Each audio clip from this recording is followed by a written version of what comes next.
Box Elder School District Board Meeting, February 9th, 2022 at 6:30 p.m. Do I need the microphone? Yes. Yes. Robert says yes. We need a microphone. We're videoing this, so I got the big nod from Robert. Yes, we do. So welcome to our board meeting. We're happy to have you all here.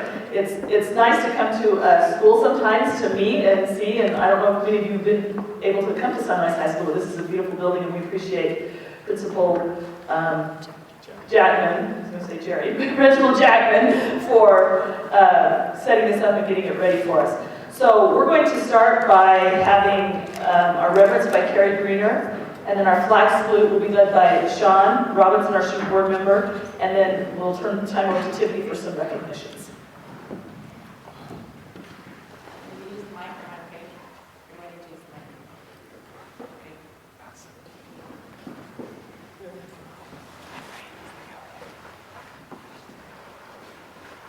Our Father in heaven, we're thankful for the many blessings that God has given us. We're thankful for the opportunity we have to be here tonight and to meet and discuss the students and families in Box Elder School District. We ask for Thy Spirit to be with us here tonight, that we'll make good decisions and be thoughtful and respectful of all the patrons and their families as we make decisions that will lead and guide students to be able to move on into their post-secondary life and be able to be productive citizens. We're so grateful for the opportunity we have to serve in the capacity, and grateful for the community in which we live and the facility which we get to be in tonight. We're grateful for all that we have, and again ask for Thy blessings to be upon us at this meeting this night, that we'll be thoughtful in our decisions, and we say the name of Jesus Christ.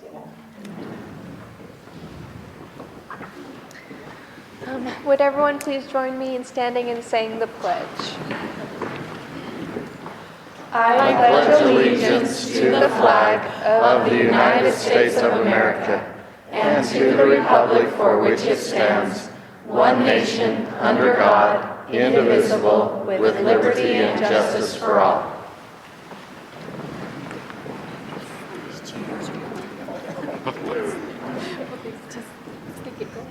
So tonight, I am so excited that we get to recognize one of our own. We don't get to do that very often, but tonight is a really special night for our fellow board member, Nancy Kennedy. Nancy, we want to congratulate you on being named Utah's Mother of the Year by the Utah Mothers Association of American Mothers.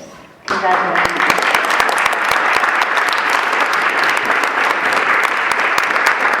It is no surprise to us that you would be chosen to represent the state of Utah in this capacity. Your attention to detail, the way you strive for excellence, and your kind and generous nature are all character traits that shine through in all you do here in your capacity as a school board member.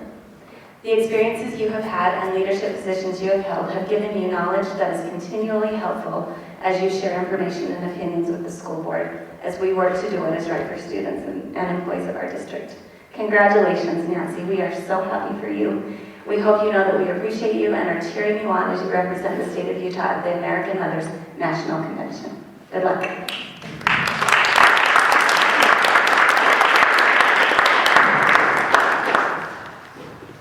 Congratulations, Nancy. It is fun to recognize someone we rub shoulders with. Let's see. Okay, so we are ready for an approval of the agenda. I make a motion we approve the agenda. I will second that. Okay, so we have a motion by Karen Cronin and a second by Nancy Kennedy to approve the agenda. All in favor, please say aye. Aye. Okay. And for public comment, I'm going to we read this as our public comment participation statement, just to give you an idea of the expectations, but we're so glad people come to comment. So don't feel like we're trying to shut you down or anything. We don't want, I love it when there's actually people on the list to comment. So the floor is open this time for any residents of Box Elder County to address the Board of Education on items pertaining to education and or the operation of the school district. Participants will be given the opportunity to address the board in the order in which they have signed up. Individual presentations during this segment of the meeting are restricted to a maximum of 3 minutes. Group presentations are restricted to a maximum of 6 minutes. When possible, response to the questions or comments will be provided at this time. If additional study is needed to respond adequately to the questions or comments, the residents will receive a written response as soon as possible. The written response will be read publicly at the next regular meeting of the Board of Education. Due to the rights of privacy of the employees of the district, the Board of Education will not discuss specific employee appointments, employment, or performance at this time. Questions and complaints or charges against particular employees are to be referred to the superintendent for action consistent with law and/or district policy. So we have 2 individuals that have signed up, and we have, I'll just have you come up in this order, and you're welcome. I'm going to hand you the microphone, so if you want to. Does that have a microphone? Oh, it has a microphone, but you don't have to face that way. You can actually face us if you want. It's like, so we have Carly Miller first, and then James Farnsworth.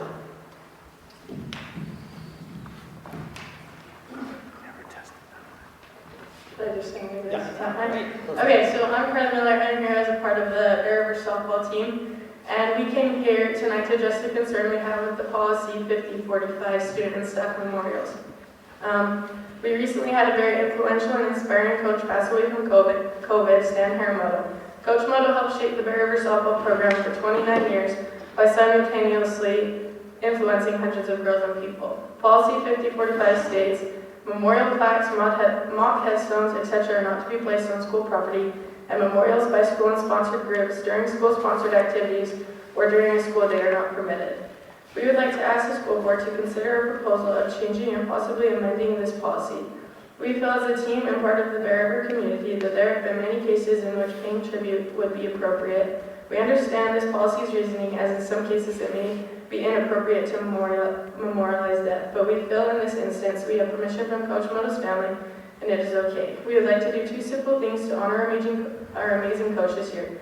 Hang a banner with his name and his coaching years on it saying, "Thank you, Coach Moto, for your 29 years of dedication to the BRHS softball team," as well as bringing his family onto the field to honor them at one of our home games. We plan to hang this banner along our home run fence next to our 10 state championship banners and our sponsorship banners. Stan helped the team win each of these championships, and we feel his name deserves to be next to them. We would like to hang this banner during the next 3 seasons. This would allow us to hang it until the underclassmen girls he coached graduate. The banner would only be hung during softball season, March through May. In order for us to honor Stan in time for the upcoming season, we ask that you may review and amend this policy by the beginning of March 2022. We hope that you will take this into consideration as you review policy 5045. Thank you so much for your time. Thank you.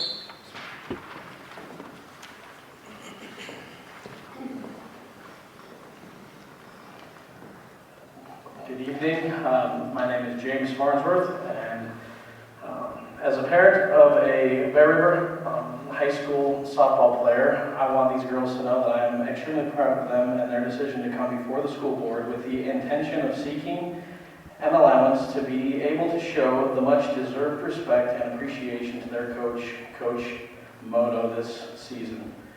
Whether that is in the form of an exception, an amendment, or a change of policy, as policy 5045 currently reads, Box Elder School District recognizes the need to appropriately recognize students and employees who die during their association with the district. This policy outlines how that association will be recognized at the school site. Subparagraph 3 says, families and friends wishing to recognize an individual are encouraged to establish scholarships or make other donations that benefit the education of students. And then subparagraph 4 says, school yearbooks may contain a memorial page designed to honor or memorialize deceased individuals who have died during the current school year. When policies are made, not all circumstances can possibly be foreseen. No one knows what the future holds, and sometimes we must take a step back and look at situations with a new set of eyes and a new perspective, to determine if changes need to be made.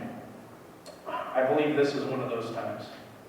With the way the policy reads now, the only way that a deceased person could be recognized or honored is by the 2 stated recommendations from policy 5045. Neither of these recommendations seem practical for this team's situation. It is my desire the members of this board consider alternative options or exceptions and not be limited to the current policy restrictions. One possible solution could be an application process that would go through a review and be decided on a case-by-case basis. Please keep in mind with the wording of this current policy, if Coach Moto is here with us today, there will be no need for this discussion, and the girls would be allowed to acknowledge Coach Moto with a banner and bring he and his family out on the field for the proper recognition. I would like the board to recognize that the intentions as parents and the team are not to memorialize or put a focus on Coach Moto's death. We simply would like to show our appreciation, much deserved respect, and love to Coach Moto, his wife Regla, and their family for the 29 years of dedication to the Bear River High School softball program. This season will have its challenges with the absence of Coach Moto. The girls have had to deal with the first open gym practice without Coach Moto, and it was hard. There will be similar emotions that will surface at the first game and games to follow with Coach Moto not in the dugout nor standing on the first baseline. There will be lots of firsts this season that will come with this loss that the girls will need to work through.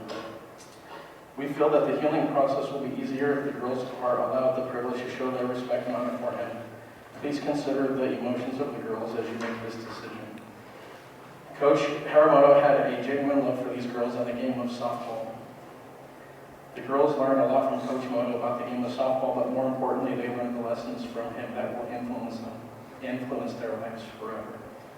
We acknowledge the intent and purpose of Policy 5045. It has its merit, but in certain circumstances, like we're discussing today, it prevents and will continue to prevent these girls or others from doing the right thing and honoring their coach. Thank you for your time and consideration on this matter. Thank you. Thank you very much for coming and presenting that. As you know, we have to have an agenda item to make any changes or do things like that, but we will take this into consideration, and we've already started to discuss it and gather information for us. So thank you for your time and effort and well-presented thoughts on this matter.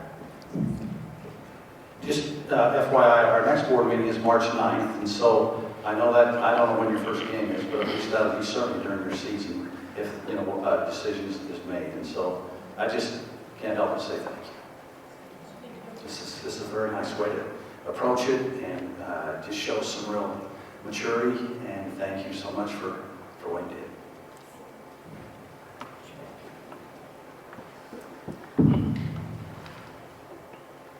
Yes, you don't have to stay for the rest of the board meeting. You're welcome to go. It's really exciting now. No, but thank you for coming. Thank you. It's very mature and respectful, and we appreciate that.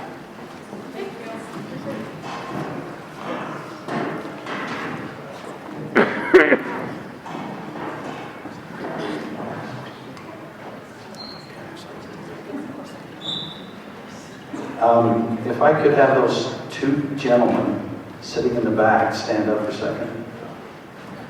These two young men are with the journalism class, and today they came and interviewed me about, I believe there's so many numbers. Is it SB? Did you remember the number? It's on the curriculum. I've got it on tonight to discuss, but SB 234, I think, or HB 234. Anyway, they did a nice job, had some great questions, so thanks for coming tonight. And did I invite you? You just decided to come? Mrs. Storms on Saturday. Awesome. That was really awesome. Thank you for being here. That's great. Okay, we are going to move on to our action items. And our first action item is actually, we get to appoint a new interim board member for the Box Elder School District. Because of redistricting lines and the census, two of our board members are actually now in the same district and representing the same district. And so we had the opportunity we had people apply and had the opportunity to interview some candidates on Monday night. And we have selected to appoint Clyde Wolgamuth, did I say your last name right? Okay, as our interim board member. And what that means is he will complete this year. And then he can choose, we hope he does, to file for running in March for the next 2 years and complete a 2-year term. So it's kind of a little off of what board members usually a 4-year term. So we would like to welcome Clyde and Mel can join us up here, and then we're going to have Rod Cook administer the oath of office. And we don't have your name plaque yet, but you will have one by the next board meeting. Yes. Clyde Wolgemuth. Wohlgemuth. Is that correct? Okay. I got good schooling without you. She's not just a math whiz, she's also a spelling whiz. Sometimes. Okay. Rod, here's the, oh, you use that up there, okay. Back on, Rob. Oh, did you turn it off?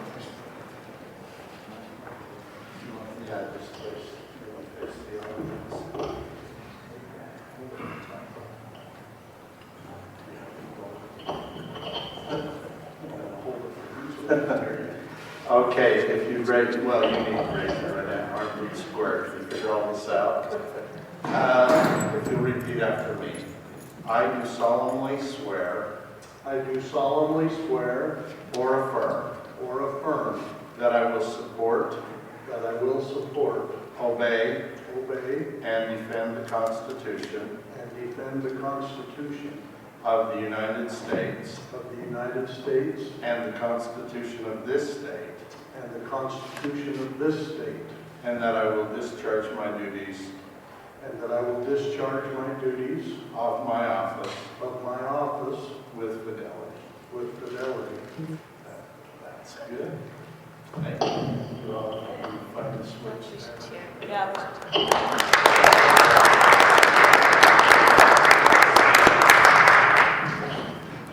And I think, where's our empty chair today? Oh, right, but you can sit by Rod today. So we're excited. We had some great candidates, and we're always so glad when people are anxious to be involved, and we're excited to have Clyde with us. So welcome. Thank you, Julie. Have time just fill this out. Yeah. So because of this unique situation, because it's Nancy and Brian, where's Brian? He's right down there. They are now in the same district, and so we have to do a coin flip to determine who represents the district, District 5, and who is an at-large member. So they'll still complete their full term, because they were just elected a year ago. They will still complete their full 4-year term, but one will represent the district and one will be an at-large member. One of the things, though, as a school board member, we do represent our districts, but most of us are looking for the good of the whole district. So the responsibilities hopefully won't be too taxing for whoever it is. So how do you want to do that? Who wants to call heads or tails? I think the Mother of the Year should. Quite frankly. Okay, so I got a fortune cookie today. Today's my son's birthday, so we got fortune cookies, and it says, pick another fortune cookie. So that does not bode well, so Brian, you pick, because I don't have a prayer. So are we saying heads, you're the district representative, or if you get it, like if You get it. you get it, you're the district representative, and if you don't, you're the at-large. What do you call it? No, you Or said district. When you said yeah, the District 5 representative. Yes. So, Brian, are you going to call heads or tails? Okay, I will. Okay. So if you call it and it's correct, you're District 5 representative. Otherwise, you're at large. Okay, This got is it. bigger than the Super Bowl. They make them call it before, just so they don't Yeah. change it. So you want to call it now? Then. Okay, I'll call tails. What I'm going to do is I'm going to try to land it right here. Okay, so he called tails. We need more witnesses than just me here. I know, I'm like, And it is, I don't know, what is that? It's tails. It's tails. Well, it's one of those quarters that have heads on them. It's tails. So you call tails, so you are our District 5 representative. And Nancy, you are our at-large representative for the Boggs Middle School. So, thank you. That was kind of fun. Yeah. Nancy, you just need to, now your responsibility is to visit every school in the district once a month. No, I'm just kidding. Let that drive me fast. Yeah. But we really appreciate their willingness to serve, and even in this kind of change here. So we're going to have 8 board members for the next 3 years. So this will be no 4-4 split, so we're... Just so everybody knows, the superintendent does not break the tie. It's just, if it gets a 4-4, that just does not, it's not affirmative, the action doesn't happen, so. So we have to have 5 to approve anything instead of 4 these days, so. All right, our next agenda action item is, we have Corey Thompson here, our facilities director, and he's got the capital improvement budget for us to approve. Is this still going through? It's right at the top. So that. To make it say on.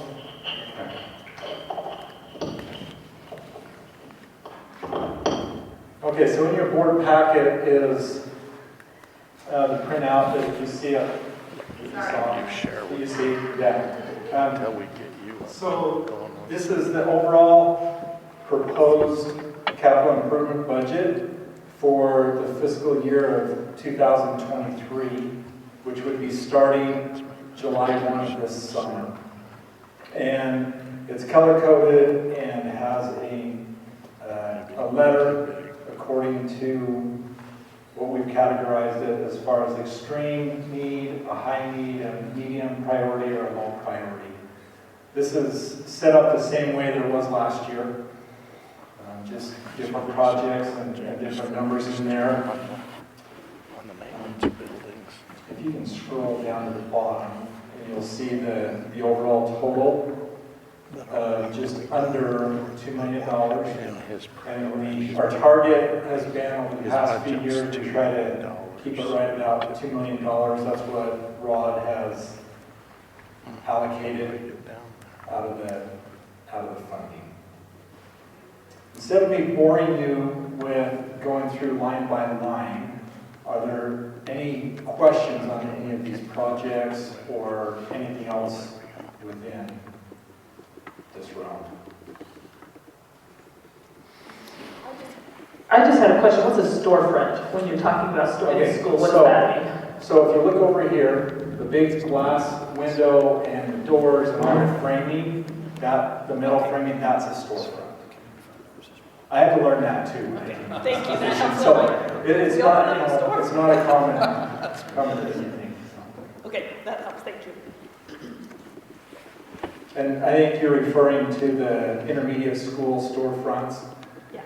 We have racked our brains over how to make those two buildings more secure, more safe, because if you've been in those buildings, you know that a visitor can walk in and turn right and go down the hall instead of left into the office. And so that third storefront would be placed to actually force visitors into the office, and they would not have the opportunity to go into the school proper.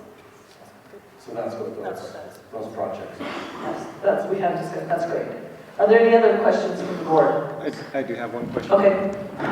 Corey, are there any extreme or high priority items that aren't on this list? Does this encompass all of the district extreme and high priority items? Everything that I'm aware of at this point, yes. Okay. There tends to be, throughout the year, there will be things that come up that we weren't anticipating, and that's when I work with Rod, try to find out where that can fit in the budget. And often we are able to fit that within this budget.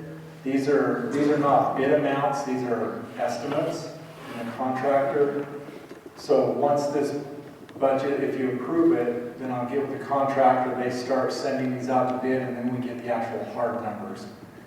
And historically, who knows in this climate right now, but historically, these estimates have ran a little bit high, just so that we have some cushion. So, okay, go ahead. Just pass the mic down. So. Okay, so are the numbers all adding up to this 1.952? Are you saying we can do all of that for that 2 million? Crossing our fingers, yes. Okay, I didn't know if it was certain, Yep. just the highs and the extremes, it was that's- everything that's listed. Yeah, that's the entire proposed project budget.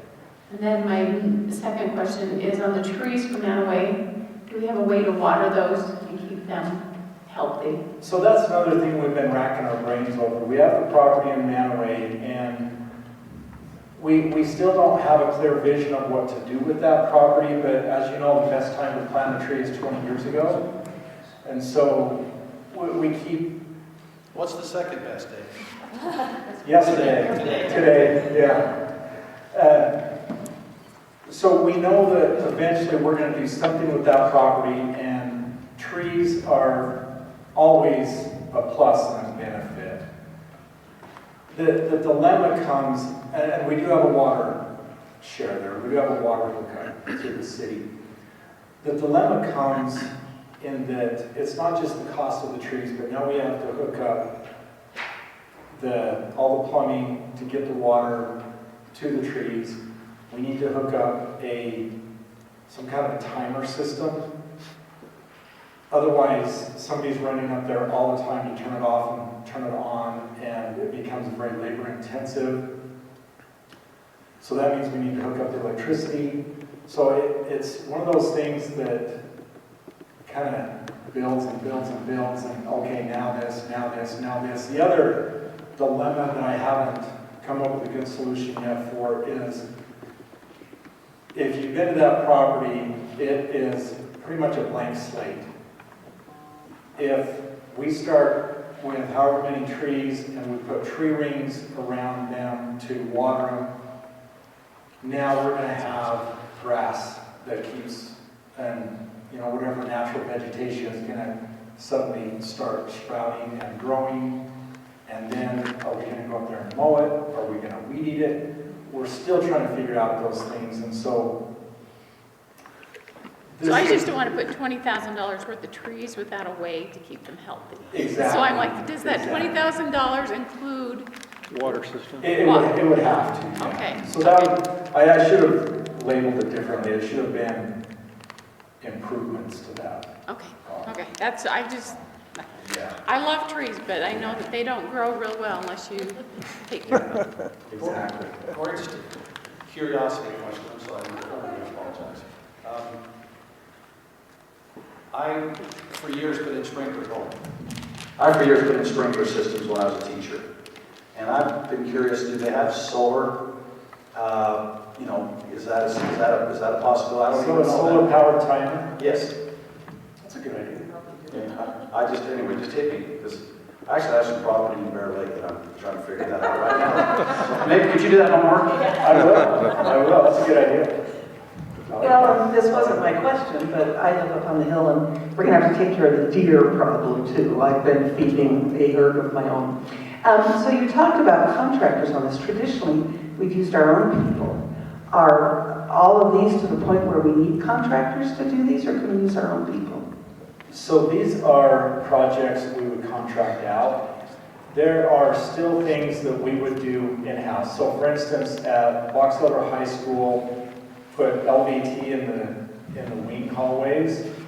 That is not labeled as a CM. That's something that we would just do during the summer with our carpet layer.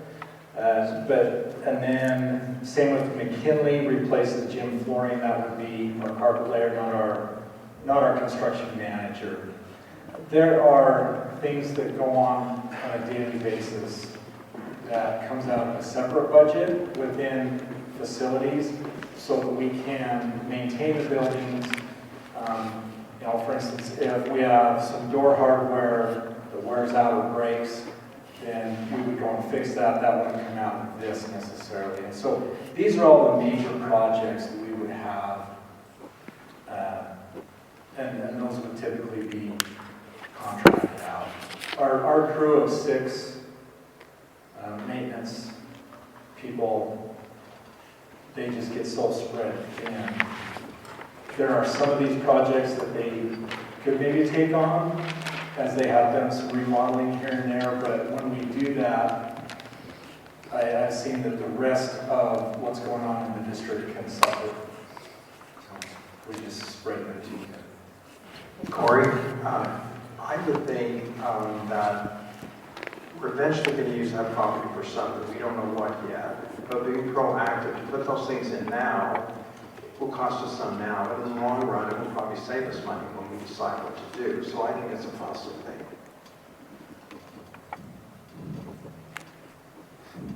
My comment is just about the red areas. And as I looked at those red areas that are indication of those that are most extreme or pressing, you look at those red areas, I have to applaud you because it looks to me like it has a great deal to do with safety. Yeah, that's the main. That's our main thrust, right? And so thank you for prioritizing safety because I think it has to be top priority. Extreme need. Another question. Up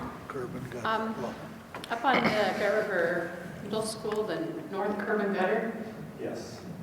I remember when we talked about it originally, we were saying that as we go down the road, if we want to rebuild that, that might not be in the same place. Is this something that you feel like that $240,000 is worth spending now if we're looking at maybe changing things around a bit? That's a loaded question. Here's the long and the short answer. I don't know which way it is.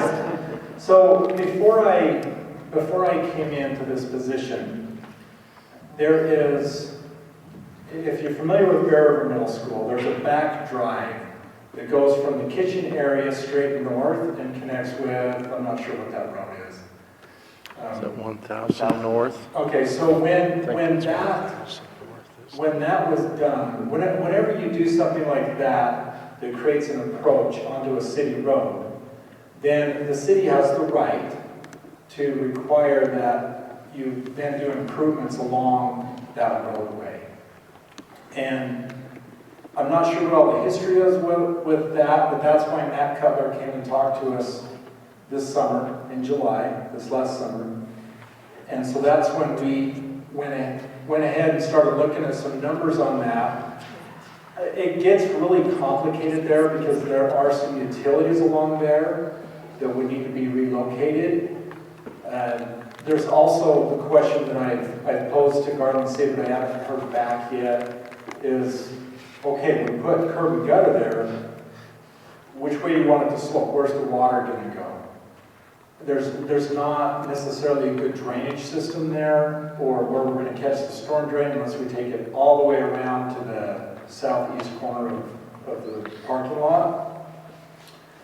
Because right now, drainage isn't a problem. It just drains off the road into our grass field. So we're trying to work with Garland City on, okay, if we do this, what is it actually going to look like and how is that going to perform with stormwater? So it's kind of a, let's wait and see.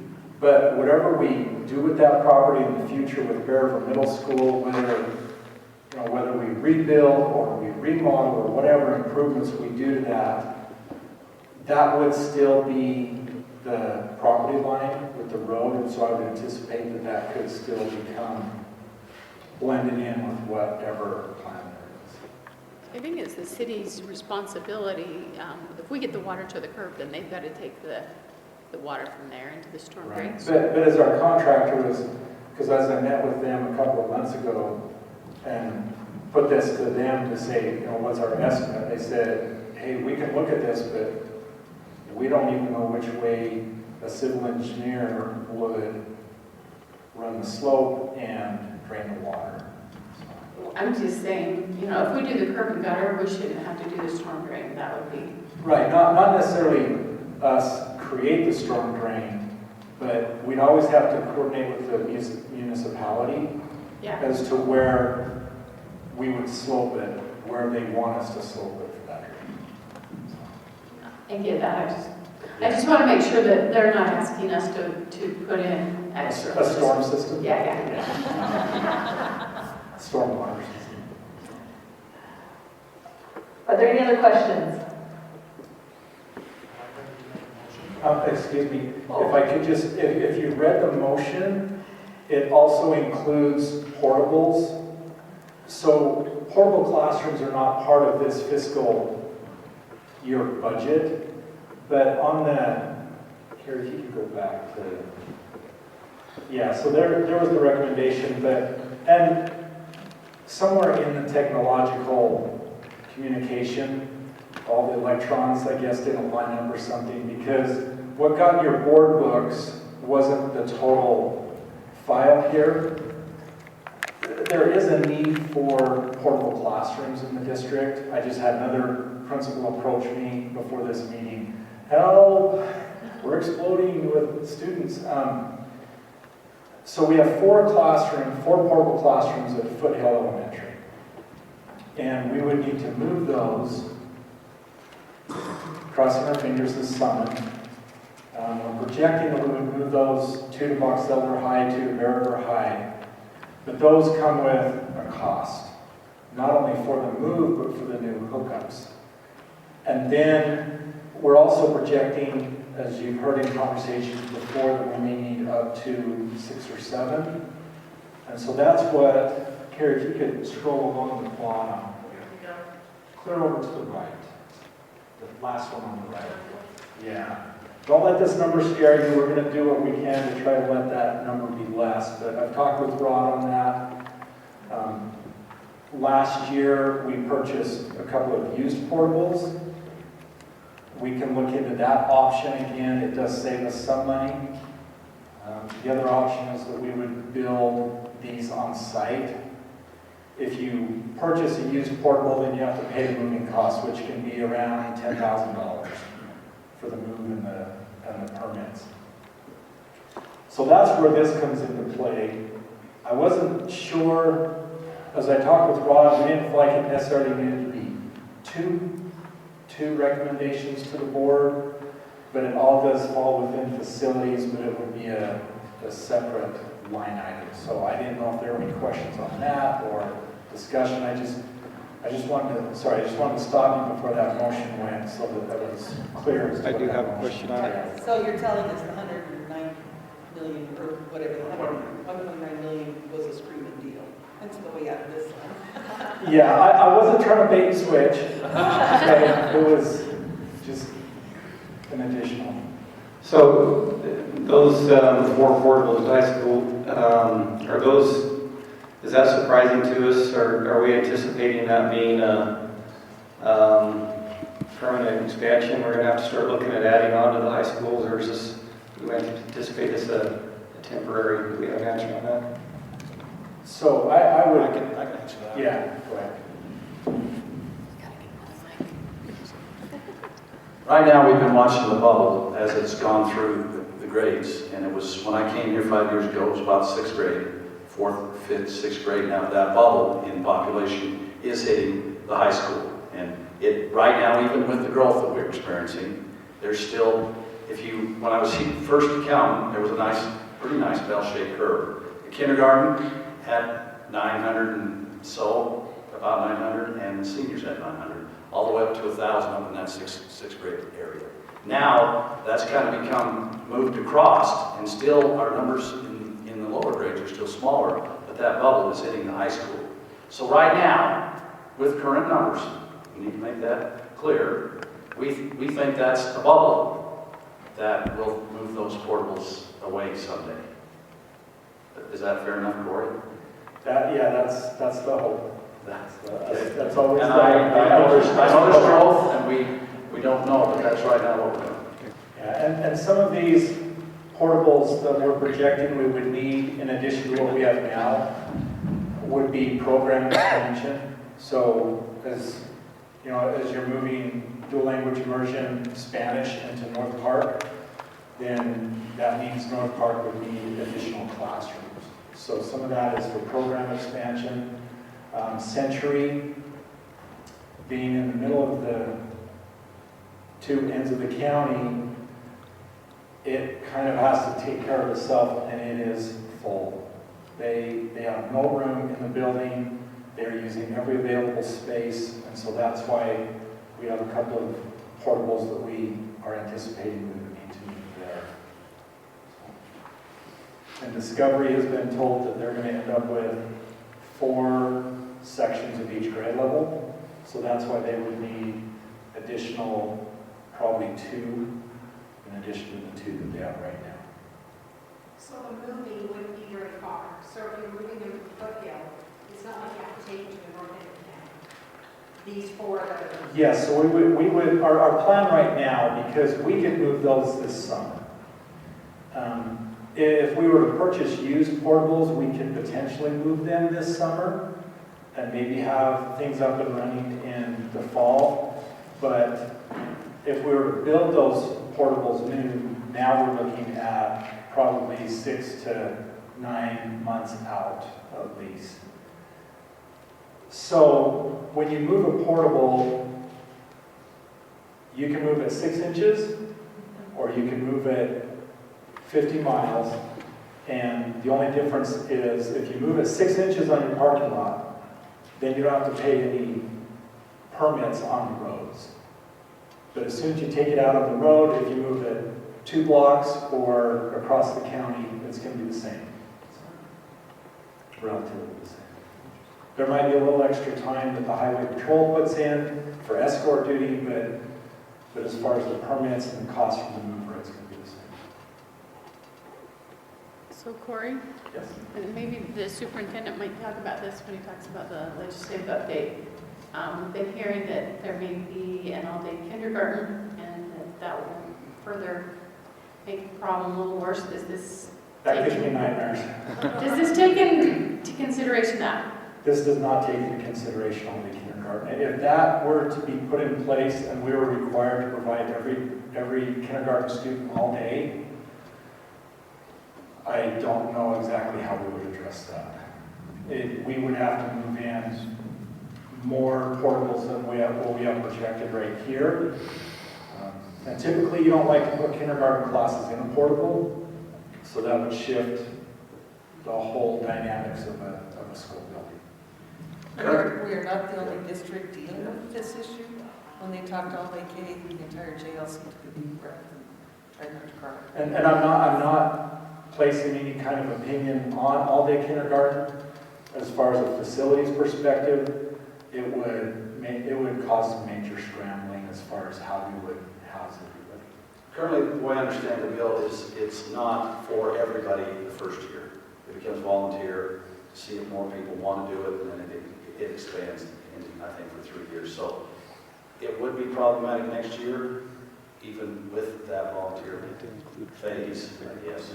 But I do think we have a little more breathing room. And if they said full-day kindergarten for everybody next year, that would be a nightmare for everybody in the state. So, yeah. Okay, any other questions? Those are all good questions. Good information. Thank you, Corey. And sorry, one more question. Oh. So with the $2 million, we kind of budgeted for that. Right. With this added, are we still okay budget-wise with this added $1,070,000? This was a conversation I had with Rod, and I don't know. Well, I mean, it's hard.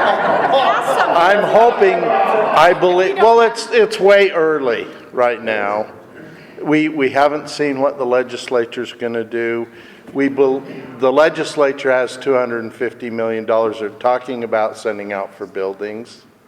We hope that we'll get a share of that. If we do, that'll help. We did grow by 300 students. We got some funding there.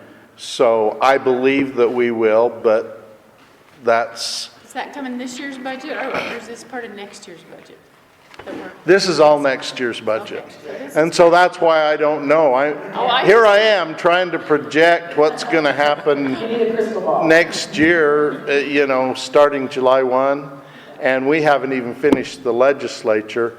But part of the reason I've asked Corey to do this is because we've got such a lead time on all this stuff. So as he's starting to work through this, if we end up looking like we're short, we'll have to cut some of the non-essential projects to do this. We usually have a fiscal note in, and I just noticed this one didn't have one. So I just wanted to make sure if we pass something that we can actually pay for it. And the other piece of this is I talked with my contractor, because when I was talking with Rod about this, he kind of gave me a little bit of a heartburn, I think. He said, usually we do this in March, and usually I do come to the board in March with this. The benefit of coming in February, as I talk to the contractors, the earlier we can send this out to bid and get it on the agenda for these contractors, the better price we can get. Because the longer we wait, those who bid, they already have a full schedule for the summer. And so if we get on their schedule, we're usually paying more of a premium for it.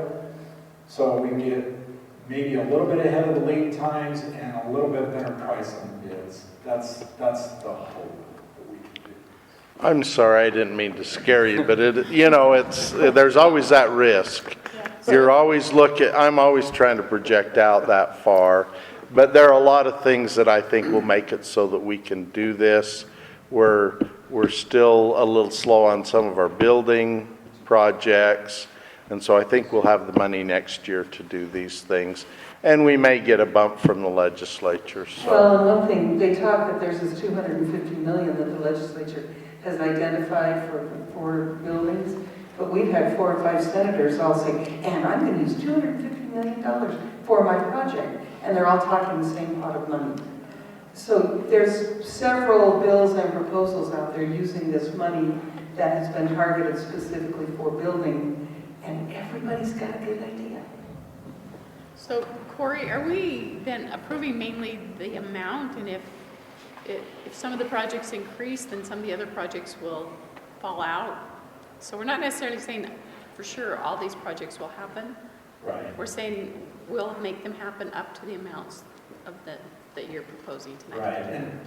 And every year there is a little bit of fluidity to what happens in here because, like for instance, on this in the budget year that we're in right now for fiscal year 22, one of the line items was replacing the old windows of the district office so that we have a more efficient envelope. We just ran out of time last summer to get that done. Winter hit, and so now we would need to still send that out to bid. And windows, we could be easily 12 weeks out on a lead time for those windows. So we haven't encumbered that money yet. It's always a little bit fluid. We're hoping that we can still do that. But, we certainly stick within that. That would be an upper threshold. Without, if I were to go over that, then I would need to come back. What you're doing is approving him to start getting bids and spending next year's money. Spending up to these amounts, right? Right. Well, he's not going to spend $2 million between now and July 1st. No, right? So, but he needs the authority to start buying, to start putting out his contracts. And then when I'm budgeting, he and I will work together to make sure that we stay within the amounts that have been given. Does that help a little bit? Yeah. And then as we talk about budgets, we'll go through and show you what's going on there. But this is just an authorization for him to get started, and he's not going to get it all spent before the end of the year. So. Okay. Well, and another thing, we've been hearing about everyone having full-day kindergarten for years and years and years, and it's never happened. And it may happen this year, it may not. You just don't know that. So we're ready for motion? Okay, Superintendent, do I need to change this to include portable buildings, or is it all good just like this? Rod, do you want to have include portable buildings in this motion? I think we should, because we have the same problem. If we're going to do portables, another thing that Corey didn't mention, maybe he's found out new information. We did get an email from Ogden School District saying we have some portable buildings coming up this year. And we've really gotten those on a fire sale in the past. If they're good enough to worth being moved and being set, it could save us some money. I don't have any current new information since we talked, but the portable classrooms that we purchased last year from Ogden, we got them for $10,000 a piece. So, then we had to pay the moving costs. We had to pay all the costs to get them hooked up and get ramps and stairs, and so it can still be $50,000, by the time you're done to purchase and move and place and everything. But that's That means 100,000 new. but that's, yeah, it's over 100,000 new, so it can still be, you know, half the price. Okay, here we go. I make a motion that we, the proposed fiscal year 2023 budget for capital improvement projects be approved along with the purchasing and improvements of portable building projects. I'll second that motion.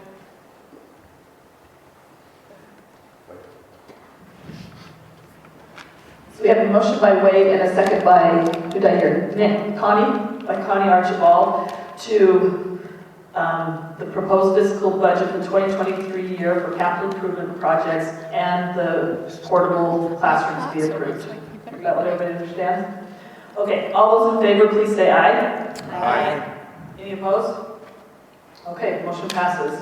Thank you for your support. Thank you. Thanks for working so hard on that, Corey, and I know you do a great job of finding the best thing that is best for us and planning ahead, so we appreciate that. Okay, we have, we're going to pass this down to Gary. Approval of new courses.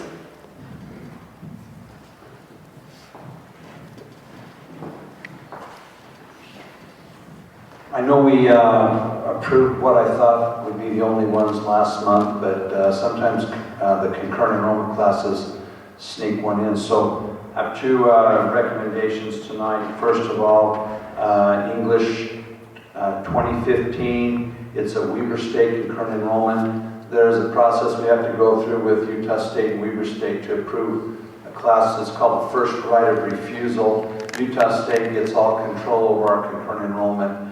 They work together and we reached out to them. So we have added, we would like to recommend that we add this concurrent enrollment class. Our goal is to fill our groups for those seniors, juniors and seniors that take any concurrent enrollment. So when they move on to the college they select, they will have their groups filled with concurrent enrollment classes, and that would be their science, language arts, math, in that area. So this one, as you've read, it does fill the requirement for all public colleges, and it would meet their language, an English requirement. Then the second class is Adventures in Reading. This is a course that helps us again with our 12th grade English classes. There is not a set curriculum like English 10 and 11 in the high school, so that would be one that we would recommend. This one is also, as you can see, it's also for 9th grade students. There's been a request to have a class that is similar in the high school, but also for the 9th grade, and this would be those kids that love reading, and they would be challenged in doing more novel study, which our present curriculum in the 9th grade does more very minimal novel study.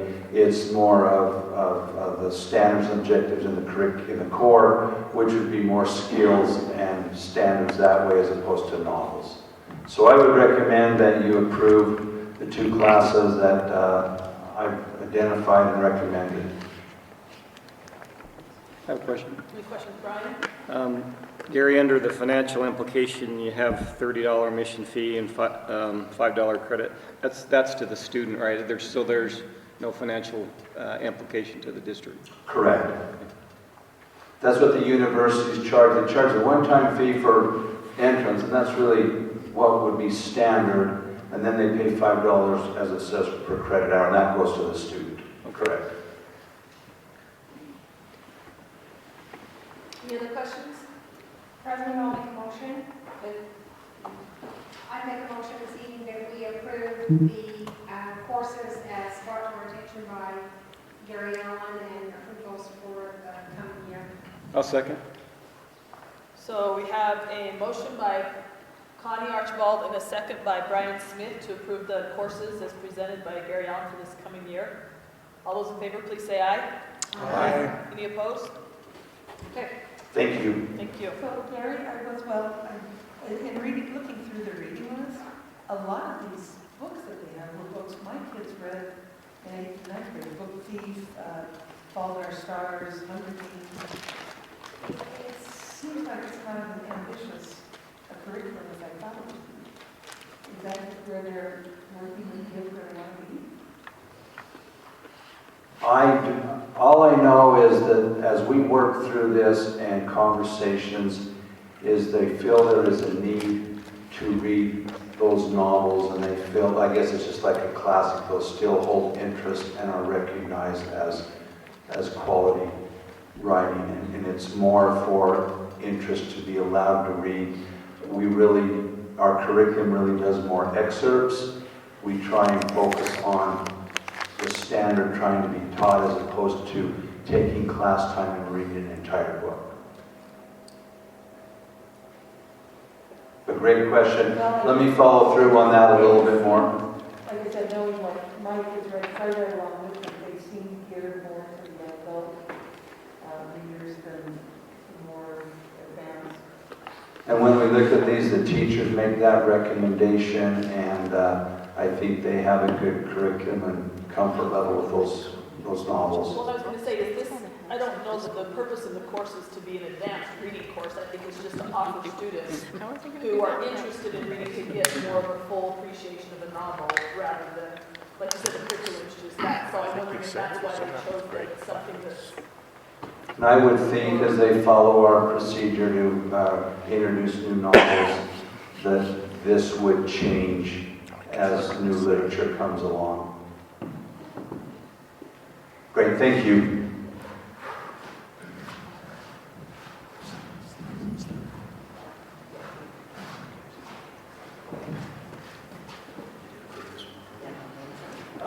I failed earlier. I think I saw these two young ladies also interviewing Mr. Collins and Mrs. Kent. Is that correct? No. No? I'm here for a government class. Oh, but you're here from high school? Yeah. Just you? What about your? No, I'm just here to support. You're for support? Good job, Fran. Well, thank you. What's your? Are you going to report to the government class? They're going to report to their parents. Their dad's our transportation director. Oh, okay, very good. Their mom's the teacher down there. Yeah, okay. The librarian. Very good. Oh, it's nice to have you here. They're an in-law. One of them's an in-law relative of mine. Oh, really? I don't know if she knows that. Do you know Yeah, that? Okay. And they're swimmers at Box Elder Girls to Region. Yay, good job. Okay, let's move on to our information items. The first thing we have is our legislative update, so. Okay. There's a lot of stuff, and so I will try to be somewhat brief. The first one I've actually written down that is very important because of some information I gave people just Monday night. But Senate Bill 170 is going to attempt to change the early candidacy filing date. And that's from the week of March 7th through the 11th, which it currently is, to the week of February 28th to March 4th.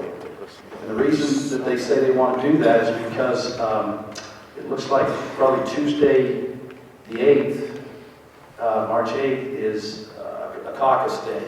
And many times they have the caucus and they really don't know for sure who has applied. And so they want to move that day forward, and apparently they're going to make that automatic when it happens. And so that's Senate Bill 170, so we'll watch that and we'll do our best to get the word out to everybody, including you folks here on the board who are running. I'm going to try to thumb through real quick, like I said. We had some research done about 4 years ago about lead in the water. And there's a bill being run to replace the taps and anything, I guess it's in the taps more than any other place, to give enough money to the district to replace those apparatuses to allow for there to be less lead in the water. That is House Bill 21. Very important. So far the JLC, I probably should explain the JLC so everyone understands. Every Friday, well, it actually starts earlier in the year. We meet several times with a group called the Joint Legislative Committee. That is an organization that has been voted by each one of the following groups: the Utah State Board Association, Utah School Board Association. I've said that a million times. They have up to, I don't know if there's 18, 19 or so that come to this meeting. The Utah School Superintendents Association, which I'm a member of, has about 15 or 16 or 17. And we have a situation where every Friday we meet and talk about all these bills. They always have one board member more that votes than the superintendent. During that meeting, we also have representatives from the business administrators group. And Rod goes down with us quite often, and we discuss the bills at length. A lot of times the bill sponsor, either a senator or House of Representatives member, will come and present the bill and tell us why they want to do it. We question them, and then we make a motion to either support the bill or oppose the bill. As you listen to bills go through the legislature, the legislatures are always interested in what the UEA says, that's Utah Education Association. They're always interested in what the PTA says. They're always interested in what the Utah School Board of Education says, and they're very interested in the Joint Legislative Committee. And we feel like we have a fairly good amount of influence on what those legislators do. And we really do a lot of work. Every bill is assigned a couple of people, one at least that knows the particular legislator that's running the bill, and they go and talk to them individually and explain to them why we don't like the bill or why we do like the bill, and please push it. And so it's a real lobbying process, and it's really politics at its core, and so it's really fun to be a part of, and we know that we help to make things happen. One that's very interesting, House Bill 42, and a year ago, the legislature voted to do away with being able to turn a student in for habitual truancy. And so this particular year, habitual truancy has been taken away as one of the tools we have to help students not be habitually truant. They found out that that is having a real negative effect, and as we know here in Box Elder School District, both Bear River High and Box Elder High and the middle schools, we have students that look us in the eyes, our building principals, and say, what are you going to do to me? And honestly, we don't have a lot that we can do to them. So, therefore, for 5 years, they put back that backstop. We'll refer to it as a backstop. After there's been interventions put into place, that's different research study programs to help kids understand the importance of going to school. After enough of those have been put into place, we then can eventually refer them to the court for habitual truancy. This is really big, because this is really a problem right now. And speaking with Dr. Jackman, the principal of this building, he says we do a great job with these kids. The kids are doing a great job here. The problem is we don't always get them here nearly as much as we need to. And if we can't have them here or in our other buildings, we can't educate them. Another interesting bill is House Bill 61, is post-retirement. As many of you may or may not know, when a teacher retires, they have to sit out 1 full year, and then they can go to work full-time for another school district and get their retirement and their new salary. Or they can start working for a school district and make up to $17,000. So basically be a substitute or a para, bus driver, something like that. This bill proposes to let that sit-out period be 60 days. So it's feasible for somebody to retire in May and go to work as a teacher. This isn't an administrator deal. As a teacher, they could go to work again in the fall. And I'm not 100% sure if that has to be in another district. I apologize for not knowing that. But that's going to be helpful to us. The reason they did away with that was back in 2008 when we had the recession. The Utah Retirement System's budget was affected, and these types of things, we call it double dipping, was taking money out of the budget, and so now the budget's really good, and our teachers' numbers are short, so they want to try to get that going again. Okay, let's see. House Bill 113 is funding for students with disabilities. I can see Dr. Day in the audience, and he knows well, and many of you may or may not know, that we get funded for students with disabilities with extra funding from both the federal and the state level.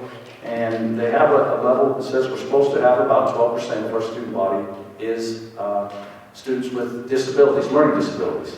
And most school districts have more than that. And so we have to fund them from the general fund. This bill has some money to try to help offset that a little bit. So that's something we'd like to support. Even though knowing with every one of these bills that's extra money in the general fund, that means it's less money that's going to come to us in the form of the WPU, which ultimately ends up helping us with cost of living adjustments for our employees.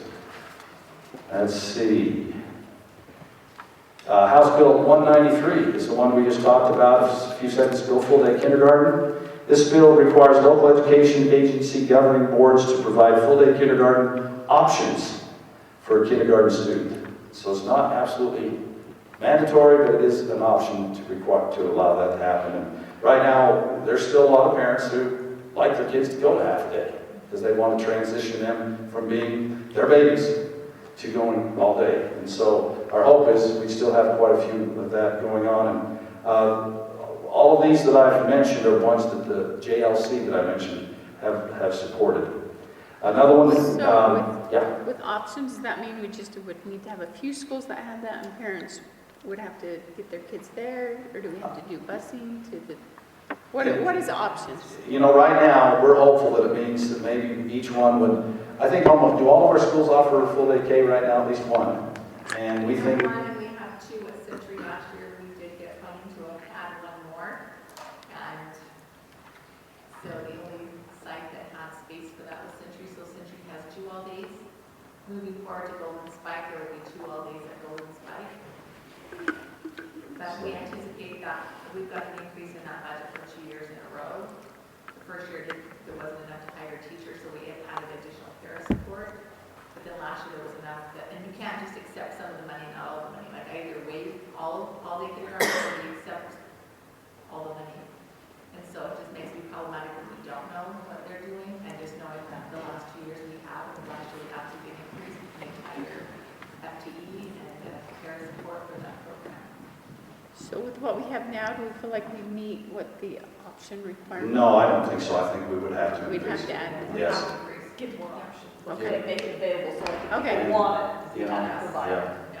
So right now, if we have an AM and a PM in that particular school, we'd have to have one solid one and probably still an AM and PM. But it does take away from the numbers. I mean, it's about half a classroom every time, correct? So that is going to be a difficult thing that I'm sure Corey Thompson has all the answers to. Superintendent, does the groups that you mentioned, have they taken a position on that? Motion of support, yes. Passed 29-0, whatever. So We're supporting that. We're supporting that? Yes. Are we caveating that with we need funding? That's what we're telling everybody, and that's why this year is so important with this surplus. The $250 million, if they dispersed it based on WPUs according to what Rod feels like, we usually get about 1.8, 1.9% of the overall money, and that's about $900,000. So that is in, I suppose, is that either, that's money that would be, we could use to, I guess, buy more portables. That's about what it would be. But we're not 100% sure we're going to get that $250 million. It's actually $4.5 million. $4.5 million Would be our share. Well, very good. Yeah. I had to double check. Our district was one of the ones that helped pilot the all-day K program when Mary Kay was here, so 10, 12 years ago. And the results that we saw in children's education from having that all-day kindergarten, the advances that they had, we were able to track through 5th grade, and they were still ahead of their peers from those who had only been to part-time kindergarten. So the advantages of all-day K are just amazing. They really, really help these children. There are parents who don't want their kids to be there. There are all kinds of situations. But we are supporting it because the research shows that all-day K really helps kids. And particularly those that are lower income, lower learning, that need the help. it's long-term gains that they keep. That's what it was. Very good. Okay, to keep going as fast as I can, the next one, Nancy was actually there, was it just last week, week before? Several weeks. Okay. This is called, it's HB 204, it's called the Trust Land Disposal Requirement. And what that basically is basically allowing more of our trust lands to be purchased. And that's maybe nice. Worst possible bill ever. That's been quoted by many people as the worst possible bill. Because right now, it would be up front, there'd be some money when they did sell it, but then for the rest of the time, there'd be no money.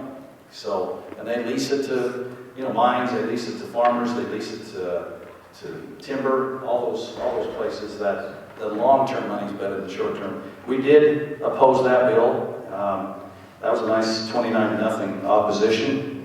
Public education curriculum transparency requirements. This has been probably the hottest item on the news, in the news.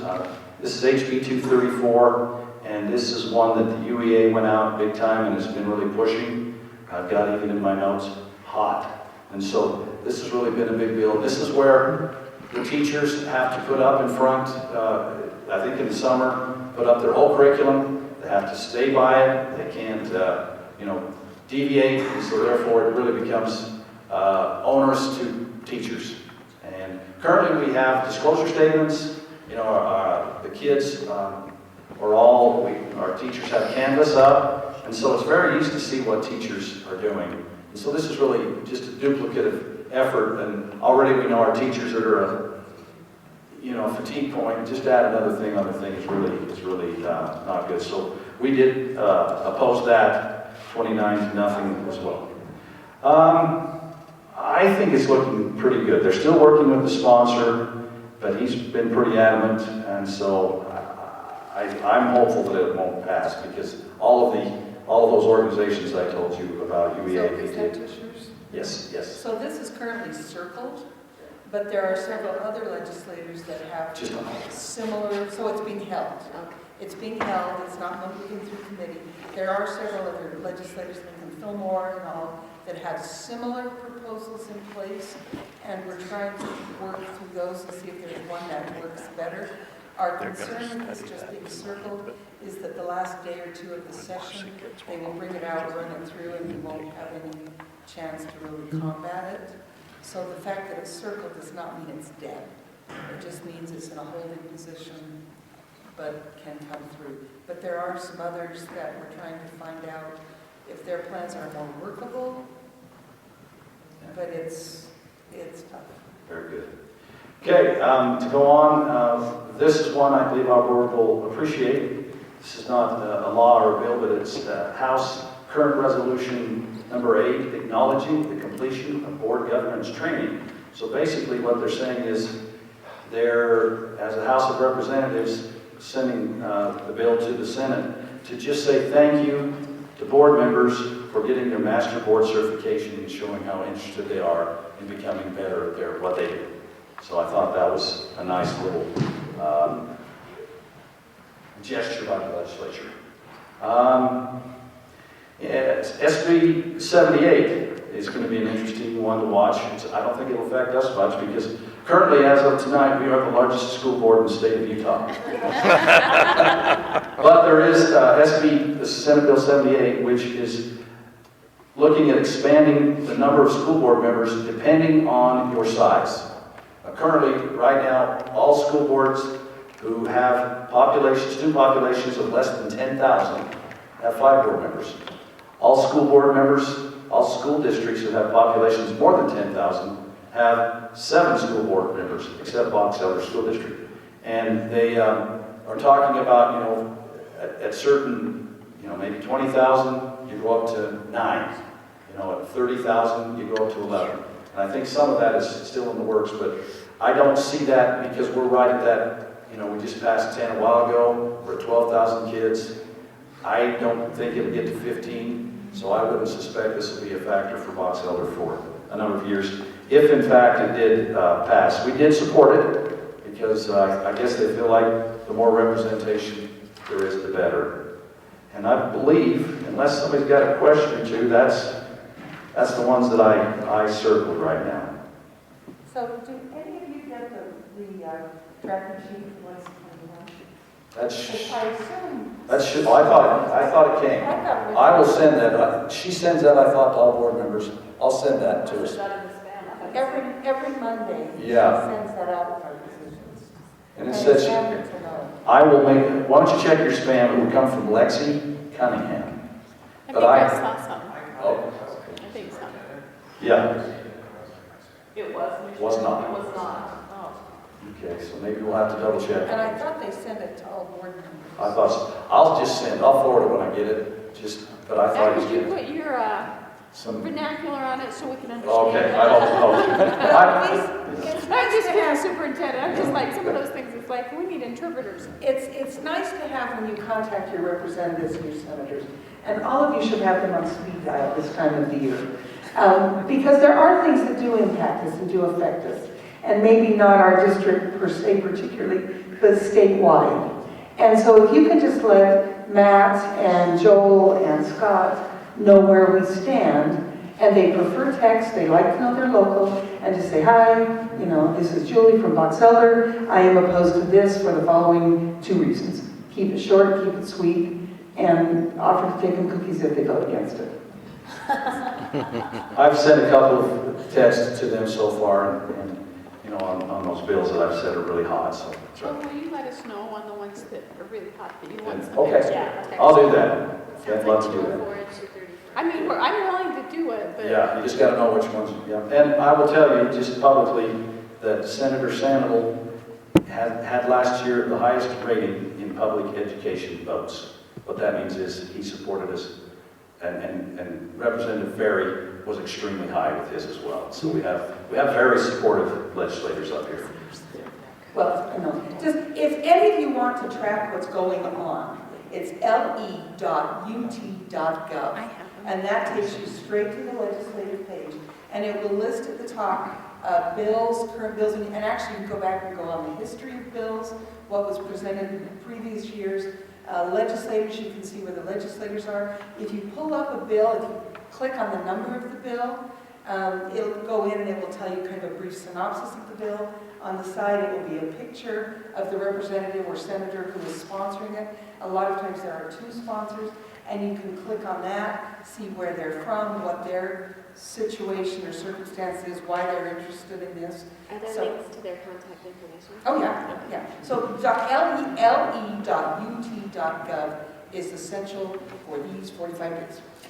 I love Nancy. She's like Keith is with hiring. When it comes to legislation, Actually, Monday I am being presented to both the governor, the House, and the Senate, and I get to speak to all of them from the dais and say, ooh, what do I dare say? Thank you. So I'm really torn. I'm really torn with saying, this is what you gotta do, or thank you. We'll see what shows up. Okay, you good with the? Yep. And I'll send some more. I'll try to give my viewpoint. I think I'm simple-minded enough, because that's the only way I can do it. That you should be able to understand me. So anyway. Well, the tracking sheet shows where they are. If we're opposed, it shows if we're opposed or support. This is what you see. So that gives you a... Yeah, and then if you go to le.utah.gov, that tells where a bill is in process, right? Yes. That's where it is. Because I've watched that some in the past. I haven't gone on yet this year, sorry. So that's good to know, and I think that's important for everyone to be aware of what these are and how it affects us. Okay. COVID-19 update. Okay, if I could get whomever, is that Carrie, to go to Box Elder's webpage, talk about that quickly, and I would be hopeful that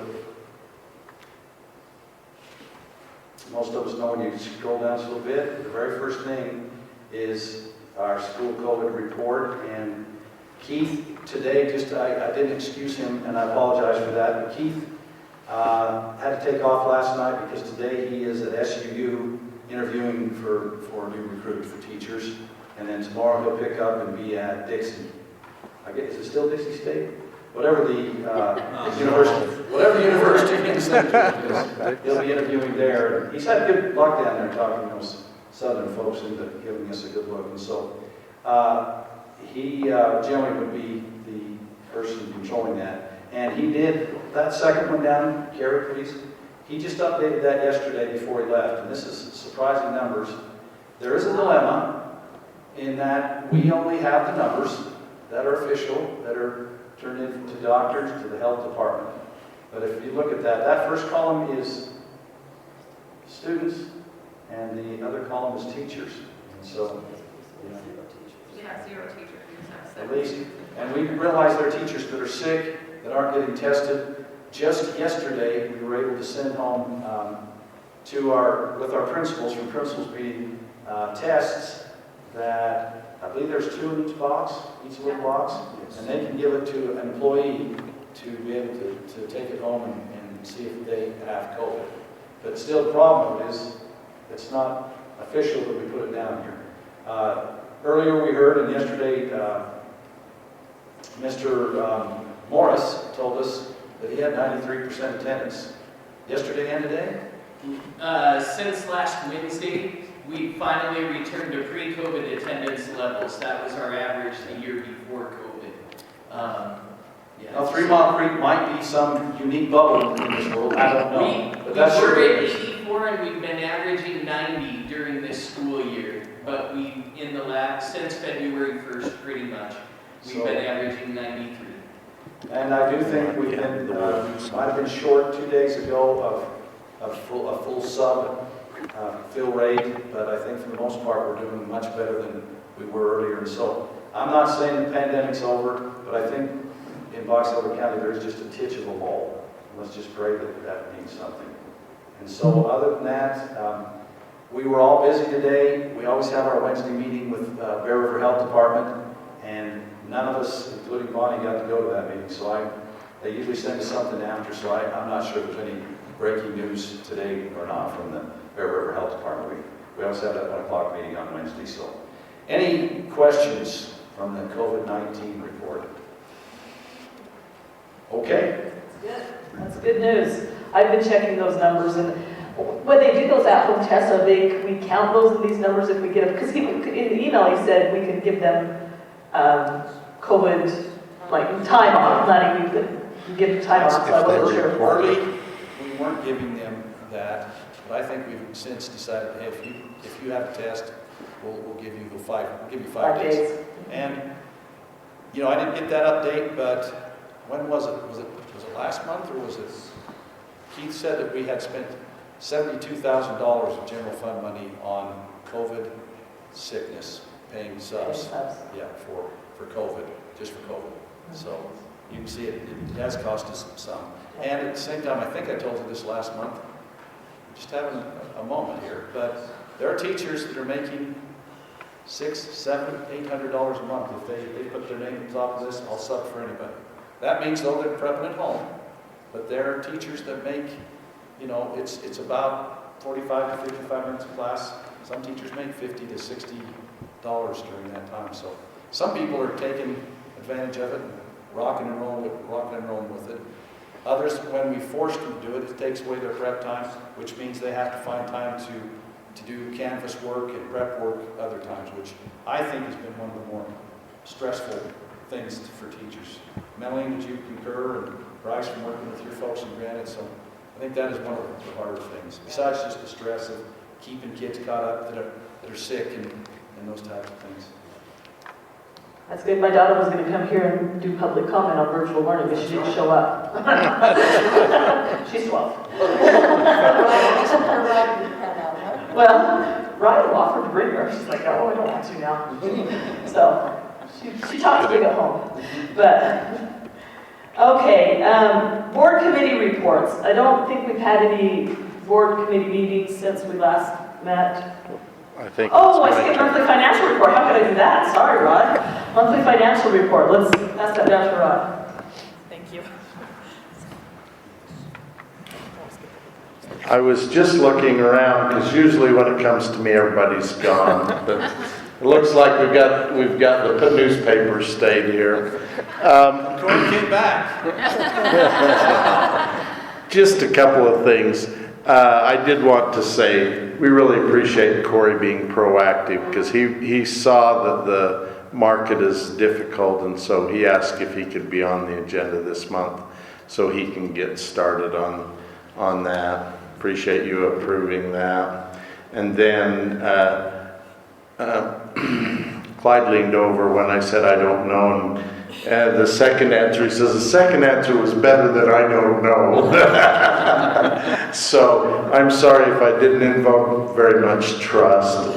It really is it's very difficult to estimate what's going to happen, especially while we're waiting for the legislature. I have a couple of other things besides the financial report I want to just touch on, if I may, that have to do with finance. Two things as business administrators that we're really keeping an eye on because they mean a lot to us financially is that $250 million one-time money that they're talking about giving to us as for buildings, and that would mean if we got the same share, it'd mean $4.5 million for us. So that might help us on those portables. The other bill that we're concerned about is and I'm not sure the number, I think it's HB 211, that's a fees bill. Oh, I didn't, yes, thank you. And we're really quite concerned about that because the bill eliminates all curricular fees for students, but it doesn't have a funding source right now. It doesn't have a fiscal note, what we call. And as we questioned the legislator on that last week, he dodged around that, basically said, well, if we pass this law, it'll just come out of your WPU. So we really don't want that to happen because for us, that means almost $1 million. So it would be an unfunded mandate if we had to eliminate curricular fees. Not that it's a bad idea, but that would be $1 million we'd have to come up with without any funding. So we want to kind of watch that one, and it's $990,000 for us, and it's $55 million across the state, and so we don't want that to pass without a fiscal note. So that's two things we're watching. And then another thing that I wanted to that Keith asked me to touch on, for us, the highest expenditure we have is salaries first, and then health and accident is like number 2. Health and accident insurance is very expensive for us. We've been working with our insurance broker, and there are some health and accident insurance is really interesting. But anyway, when you get to a certain size, you can become what they call self-funded. And so what it does is it throws more risk on us as a school district, but there's also rewards by being self-funded. And what you do to avert the risk is you buy reinsurance, they call it, so that if you have a high expense, then Lloyd's of London or somebody like that takes it. Everybody kind of knows who Lloyd's of London is, right? A risk insurer takes that higher risk for you. But if you happen to have bad years, it could be bad. But what's happening to us, as it appears, is the baby boomers are retiring out of the school district, and so we're getting younger people. And so as we had our brokers look at it, if we would have been self-insured the last couple of years, we would have been a couple of $1 million to the good. And right now, if that happens, the insurance company keeps the money. They tell us what they think the costs are going to be, and then they assume the risk, but they also get the reward. So we're looking at self-insurance. It's something I've been hoping we could do for years, but we just, every time we've talked to our brokers, they go, you guys are just not healthy enough to do this, but it kind of looks like we've turned the corner.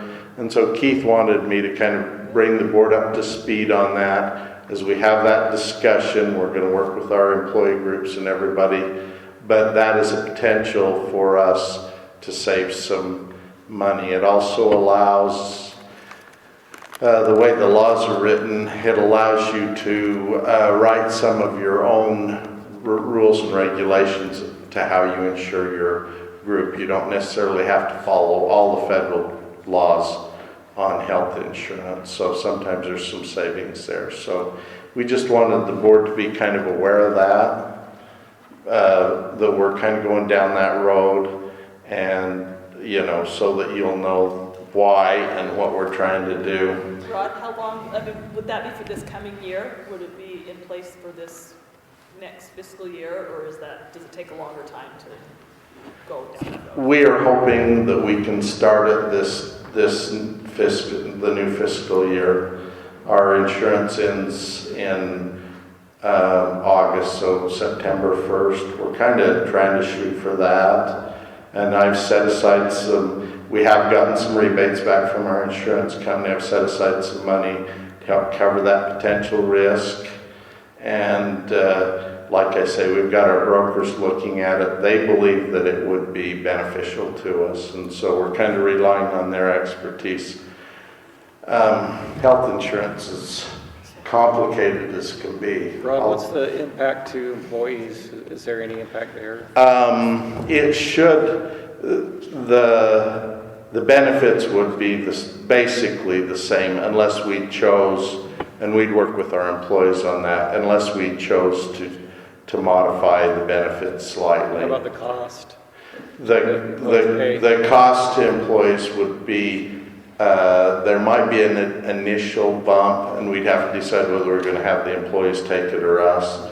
They're telling us we should start with about a 4% increase just to build up a little bit of padding, cushion for it. But after that, it should be less. So, and we might even be able to take that percentage increase initially. But those are good questions. But what they have proposed to us and looked at would be the same insurance, the same benefits that we have.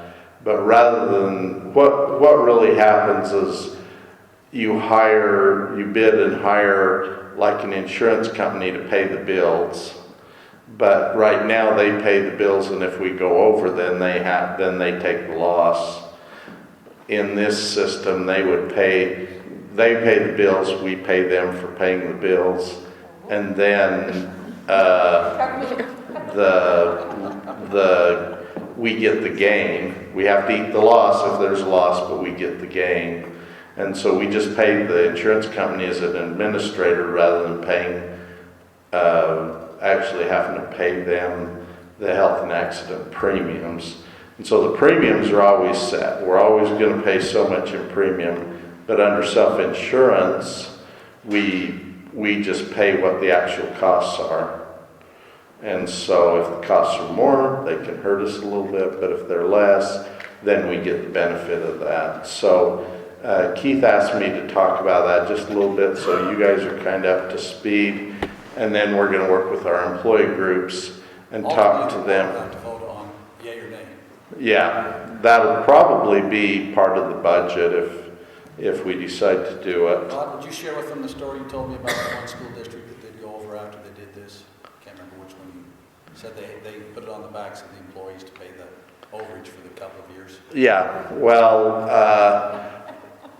it's good. Once again, you're taking some risk, but Cache School District went self-insured quite a few years ago, and they've been, well, as you know, I'm frustrated with Cache School District because they're always paying better than we do, and their insurance has been cheaper, but the last couple of years they had bad experience, and so they had a huge increase this year. But their insurance has been way cheaper than ours for quite a few years, although they are at a ultra-high deductible and have been for years too. So it's, you know, so there is that potential so we want our employee groups and everybody to be on board and understand what we're trying to do. But we think we can set aside enough money that we can smooth out the lumps. Just now going to the financial statement, really not too much has changed. This time of year, as you can see, we're getting in all of our tax funds.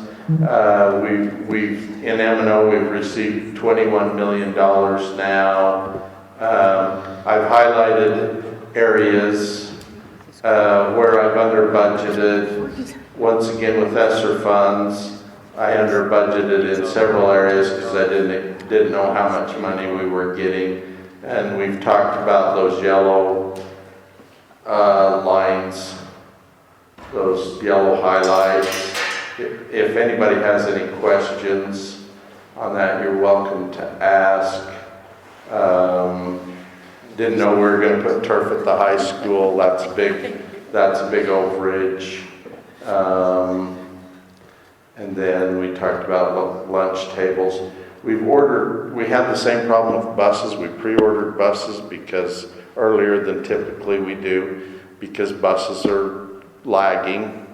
And so you'll see that's another budget item that's showing over significantly, but that's going to be next year's money once again. So, how about fleet vehicles, because just the cost of vehicles in general going up, are we? Yeah, I'm actually meeting this next week with Enterprise. Enterprise has offered some school districts supposedly some screaming deals to take over their fleet services. I'm very skeptical about it because when I look at it, I don't know if it's a scream. I looked at it 2 years ago and it's not, or 3 years ago, and it wasn't that great a deal. But I'll look at that. But we haven't been able to find anybody that would sell us a fleet vehicle this year, hardly at all. We've had to really scrape the bottom of the barrel to try to find driver's ed cars. We've called all the dealers and said, you know, we need a bid on cars, and we've had to pay above fleet prices for cars. But we had to buy driver's ed cars because it's reimbursable from the state. So, Find a driver's ed car anywhere. Yeah, they're just. Yeah. Like raise these to 18. And you can't find fleet vehicles, and that was initially the conversation that I had with Enterprise. I said, if you give me some cars, I'll talk to you. And they said, we can't get you any cars. So I don't know why I'm talking to them. I caved in anyway. The other item that I put in your board agenda is just, I know you've kind of asked questions, and this is the 30,000-foot view of where we are on the ESSER funds. And I had Michelle just put this together, and this is ESSER 1. We've spent and we've received all the money, and ESSER 2, it shows that we've expended everything, but we have like $98,000 or something at the state that we're still they'll send back and deny the claim. We have to resubmit with different information or change the budget, and we're still working on $98,000 on ESSER 2, and then we can start spending the ESSER 3. And if you'll remember, most of that is air conditioning, and as well as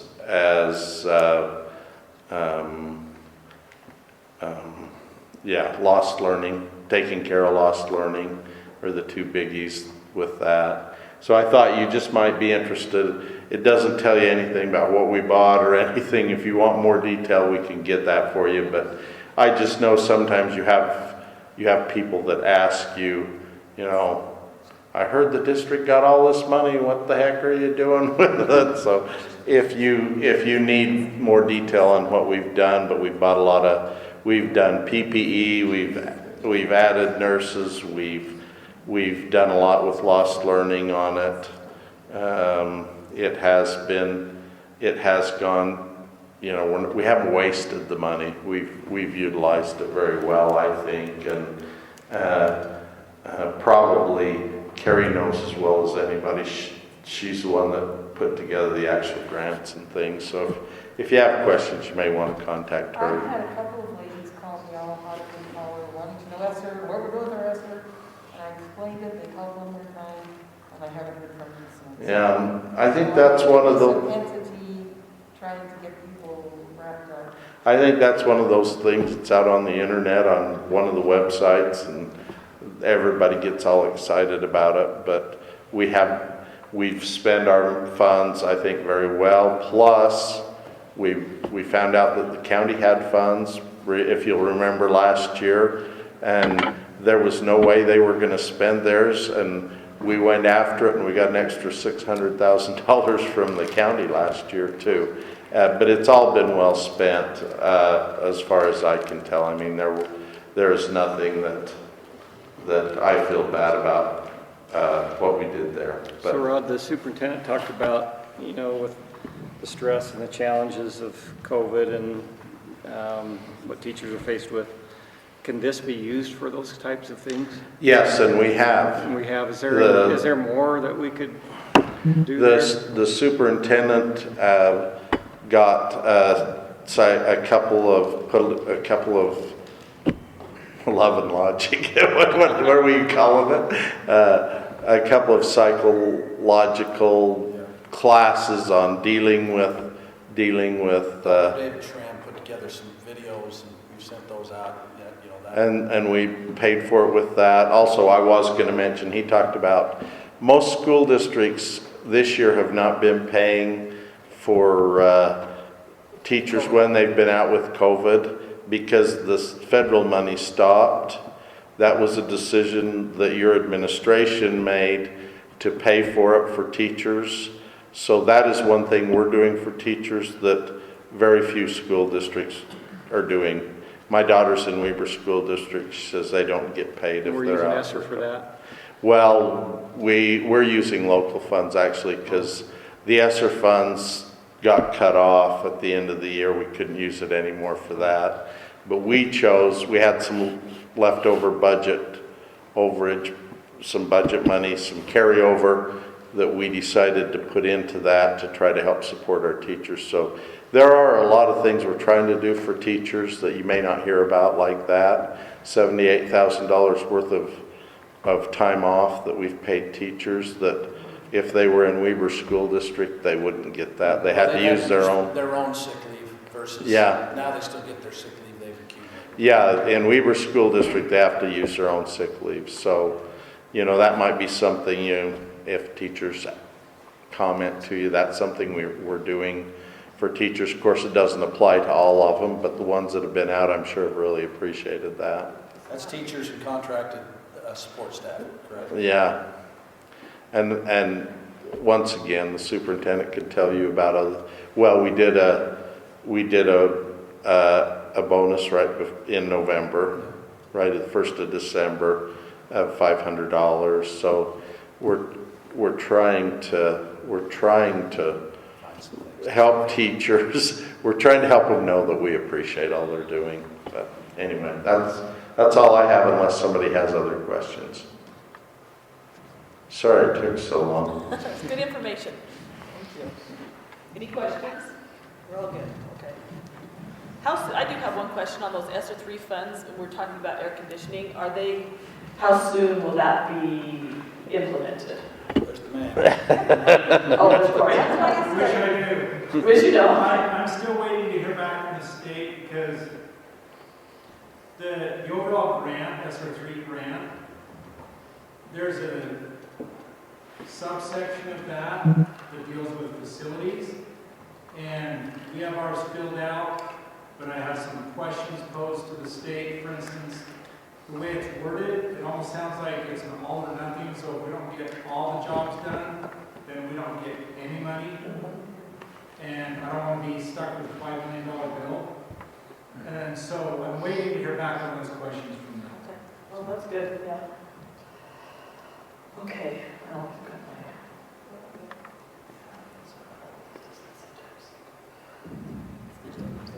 yeah. Okay, now we're on to the committee or committee reports. I don't think we've had any. We're okay on that. One thing we will need to do is, now that we have a new board member, we're going to have to kind of readjust our committees a little bit and do some of that. So that would be Should make the load lighter, shouldn't it? Clyde's got to. Yeah, why don't I send out that spreadsheet that has everybody's committee assignments right now, and then we can look at those, and if you have, for switching up committees, we might as well just do what we need to do now. So I'll send that email out to all of you with what you're currently on, and I'll add Clyde's name to it, and then if you're interested in a specific committee, let me know, and we can just work with it that way. So. Okay, policy review. We had lots of no changes and then first readings. Are there any questions on any of the policies? I have questions, but I will make a motion that we accept the policies with no changes. Okay. And I'll second.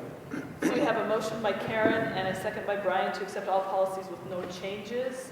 All those in favor, please say aye. Aye. The opposed? Okay, the first reading. Do you have questions? I do. And that's probably because I just need clarification on some of them. Maybe what I will do is see if I can get the superintendent on some of the questions I have. One of the things on policy 1010, the board participation in board meeting, the addition, let's pull that up. Do you have that, Carrie? 1010? That's something we talked about. Yeah. I was just going to suggest a word change. Okay. Where it says that comments will be limited to 30 minutes. I think I would feel more comfortable with the word may, because there might be times as a board we want it to go longer than 30 minutes. So in place of will, may. Just a suggestion that leaves a little bit of wiggle room for the board. It's like today, I think the gentleman probably went over 3 minutes. But if there were 15 lined up, we'd probably hold the whole time. Right. And then there was one that took lots of notes. I gotta find the one that there was one that it didn't read correct. So let me find which one that was. I'm trying to find my note in my notes which one I wrote.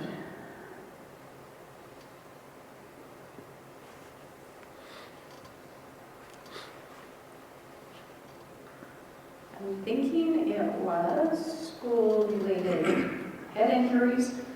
Let me see if I can pull that one up. It's only about 30 pages long. I need to figure I can take notes on my device, because I take it here, and it's hard to transpose them back. It's policy 5227, school-related head injuries. That one? And if I'm reading my notes right, it was on page 14. This one's pretty much straight from the state. Yeah. The bottom. Oh dear. I went someplace that I didn't even know I could go. 14.3b.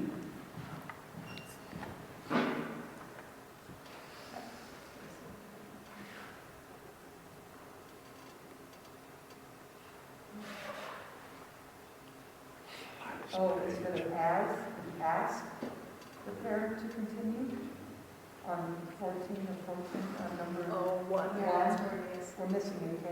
Yeah. Something right there. I think that's Yeah, not it's what ask. we changed anyway. Yeah. On page 14, 5227. Typo. Ask the parent to continue to observe. If that's not in Karen. I'm sure it is. You probably got there faster than I did, or I was trying to get. And then there was one other that looked like a typo, or I didn't understand it. But let's assume that was the one there. And then it ended with RE, and that was, what is RE mean?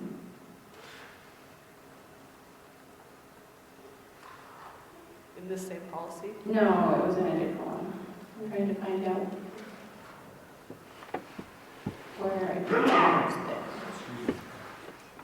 Next one's hotline, Board of Education hotline after head injury.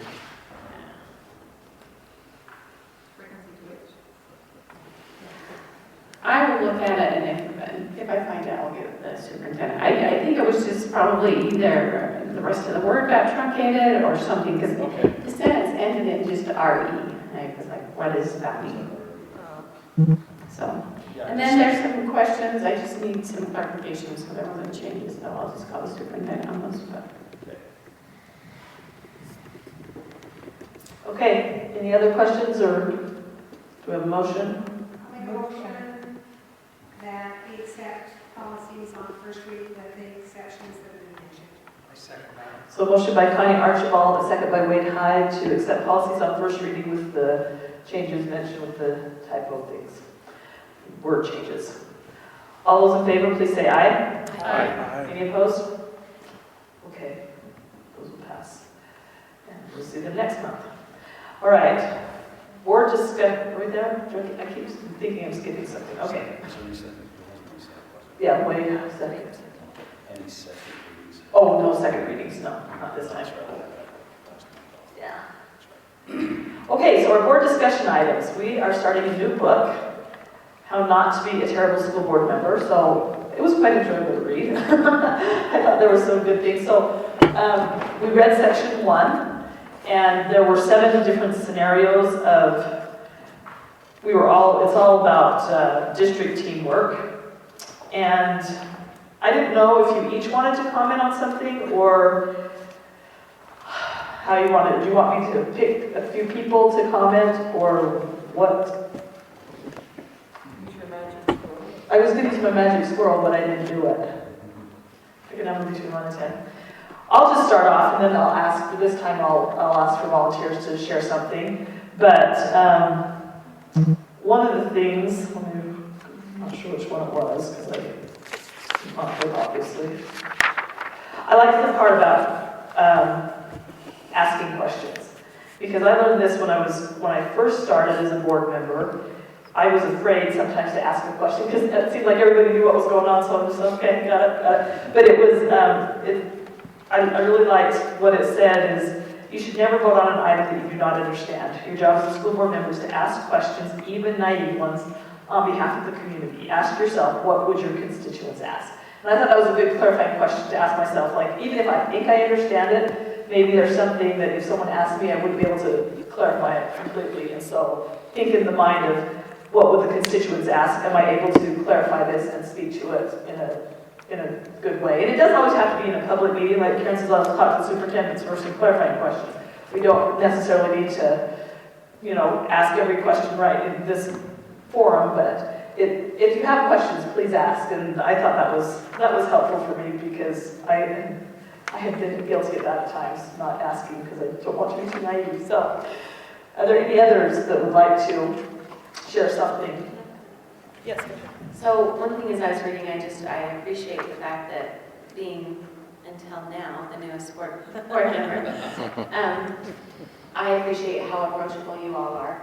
That if I have a question or I need to send an email or a text and don't understand something or maybe see things differently than someone else, you all are very approachable and easy to ask questions to, and are always available to me, even though I know it's often not convenient. So thank you. I have something. Okay. On terrible habit, let me see which one it is. I think it's 3. Yeah, 3. Attack the administration in print. That isn't terrible. I know.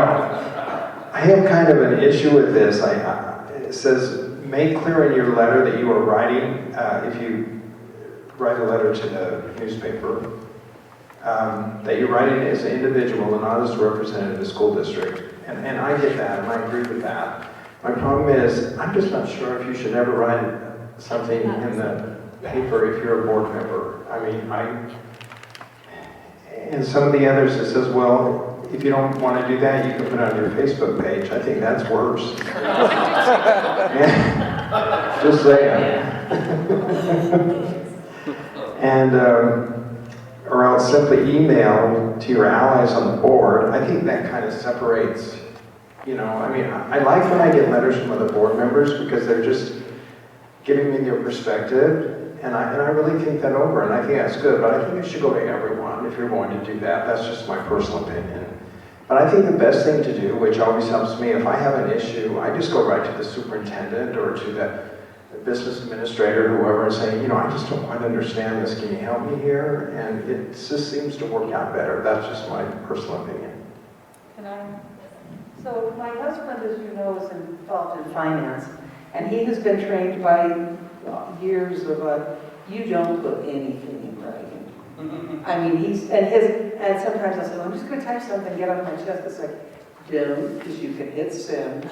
So he won't let, when I'm venting, I write it with a pencil and pen. Because he's just trained me, you don't do anything. And Grandma is alive and well. And in fact, on occasion, when I wanted to talk with the superintendent about something, I have called him rather than put it in text. Because texts are traceable and texts are readable. And if anybody wants to give Grandma information, they can get our cell phone records. And so just as a caution, I don't put anything in writing. Years ago, Sean Hales of the paper approached us several times about wanting to do he said, she said thing, articles in the paper. And it's like, there is no way, no how we're doing that. And he really kept pushing. It's like, I'm not going to go out there where we can be challenged and divide us as a board. So anyway, from my husband and me, we don't put anything in writing. And I'd like to clarify, that's not because we're trying to hide anything, but it's just because things can be taken out of context so easily. And like what they said about that Facebook post, you know, we've experienced that, right? Like where they even copy and change a word and make it say something completely different. So, yeah. And I was thinking in this one, they were saying, don't do any of those things. Like those are not, even if you are writing, don't do those. So that was good. Anybody else have one that stood out to them? Connie? I was reading through 6, and I actually couldn't even imagine. Going to a school for the sheer purpose of gathering complaints, that was scary to me. And I was just flabbergasted that any board member would go with the focus of, or the purpose of just kind of stirring a pot. And so that one to me was just the most scary of all of them. Do you guys remember the funny videos the USBA has? I don't know how many of you see them. The one guy that's just hideous, those are so funny. This is like, and I think, as I was reading through this, I felt very good about our board. Like at this point, I think most of us really do this very well. And I think it's just a good reminder, and it's kind of in an amusing way to read some of these things. You're like, is this a real situation? They actually do that, but kind of like Connie said, that would be scary if that happened. So, for Clyde's sake, this book has been ordered, and also an iPad. She already got you that. I'm gonna let him take mine, and then I'll have Marcy give. It's easy reading. Yeah. It is an easy. I should work with Robert, get your iPad, get you a BESD account. You'll be on the list to have people send you bad messages and stuff. sure. Be on the website with your name, address, your phone number. She's already told me. Oh, picture, gotta get the picture. Excellent. That's right. We're gonna have to rearrange the whole thing on the wall for 8. And then we got, what do we have? We have 4 above 5, isn't that what there is in there? And I just have a question, because the gentleman who called me, we talked about on Monday. Oh, yes. He told me, well, at least you kept your phone number. All the other board members have changed their phone numbers, so I can't call them. I said, I don't think that's true. You haven't changed any phone numbers, have you? I didn't think so. It finds the messages, but if he leaves a message, I call that. I just wanted to tell them. It says at least you haven't changed your number. Mine's not changed. I only got one number, so. Last week, student government went to the Capitol and we met our senator, and he had we were taking a picture and he pulled out 2 phones. We were like, yeah, that makes sense. That's good. Okay, so next month we'll be reading section 2. So habits 8 through 14, terrible board. So this was district teamwork thing. This is board teamwork. So enjoy those. And I will have my Wheel of Fortune next month to randomly select some of you. So be prepared. And what other, Shan won the poetry slam. You did? Poetry Out Loud, yeah. Poetry Out Loud. Oh, Congratulations. So I will be going to Region on February 23rd. wow. Yep. Good I for you. actually am not sure, but I guess I'll find out soon. So, do we get to hear the rules? Yeah, I was going to say. How long is it? Or? Right now? Well, I don't know. If it's a half an hour, I don't think so. No, there's just 2 poems. They're probably 2 minutes each. And then for Region, I'll have to prepare a 3rd poem. But, yeah. Did somebody video it? We can just watch the video of it, or do you want? My mom did take a video. I can send it to you guys if you want. She'd love to see it. Sure. That will go through grandma just fine. Yeah, I'll send it over. Okay. But Awesome. Very good. You're multi-talented. I heard, my wife told me this, so I didn't actually see it, but she said on Facebook that in the state Sterling Scholars, you were like right at the top, and you like were placed. I'm moving on to the region semifinals for Sterling Scholar. So my interview's tomorrow at 5 p.m. at Weber High School. So I'm preparing for that too. I have to have 2 monologues ready. So lots of memorizing I've been doing. Congratulations. Thank you. Thank you. All right, consent items. Any questions on minutes, claims, or personnel? Move we approve the consent items. So I have a motion by Brian to approve consent items, I'll second. and a second by Karen. All in favor, please say aye. Aye. Any opposed? Okay. Suggestions for future board meetings. President Taylor, I would like us to put on the agenda for us to discuss this policy for next month, and I didn't know if the committee had to meet on this first, or if we could just go ahead and discuss it. I didn't know. That's a good question. Can we give permission for a recognition to be done rather than a memorial that deals with this policy? Or does it need to be?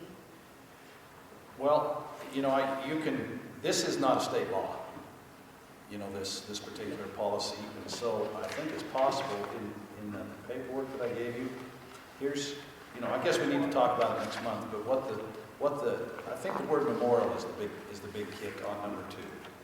If you look at number 2, just the word memorials, and then I just looked up, Googled it, that's where I think we do have some wiggle worm, but when you have wiggle worm, it could lead to other problems down the road, so I don't know, would you like it placed on the action item? Well, my feeling is we need to do it because, but we don't have time to go through first and second reading to get it for softball. That's kind of where we're. And that's the problem, because it needs to be done first. But it's not a memorial. Yeah. So. That's the issue right there, so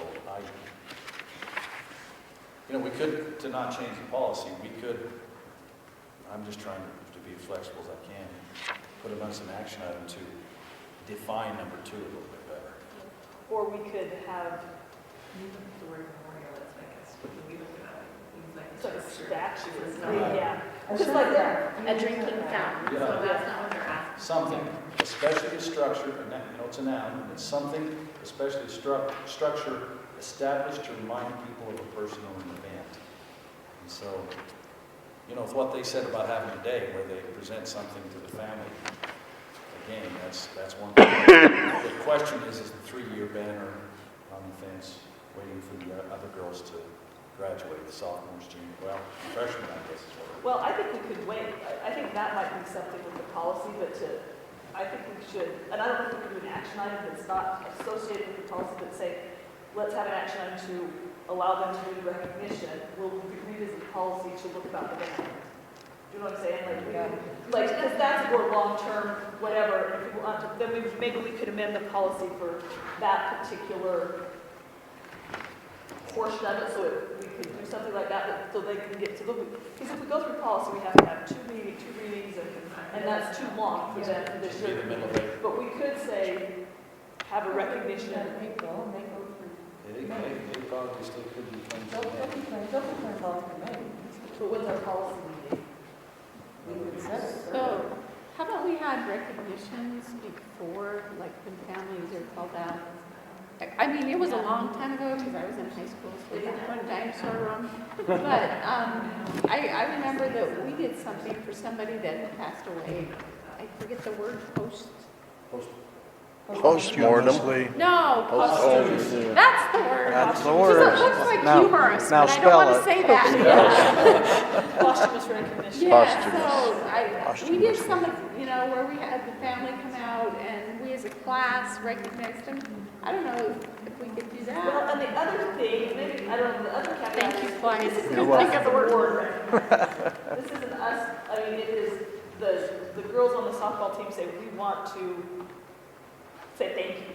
That's what I see it as, is that we want to say thank you to the coach and the. I think what they wanted to do, they could have done it without asking us, except for the banner. That is a little touchy. And where they did have a limit of 3 years, that's not permanent. And so that did make it a little bit. And the banners don't even stay up year round. Yeah, The just, banners she are up said there. that during the season.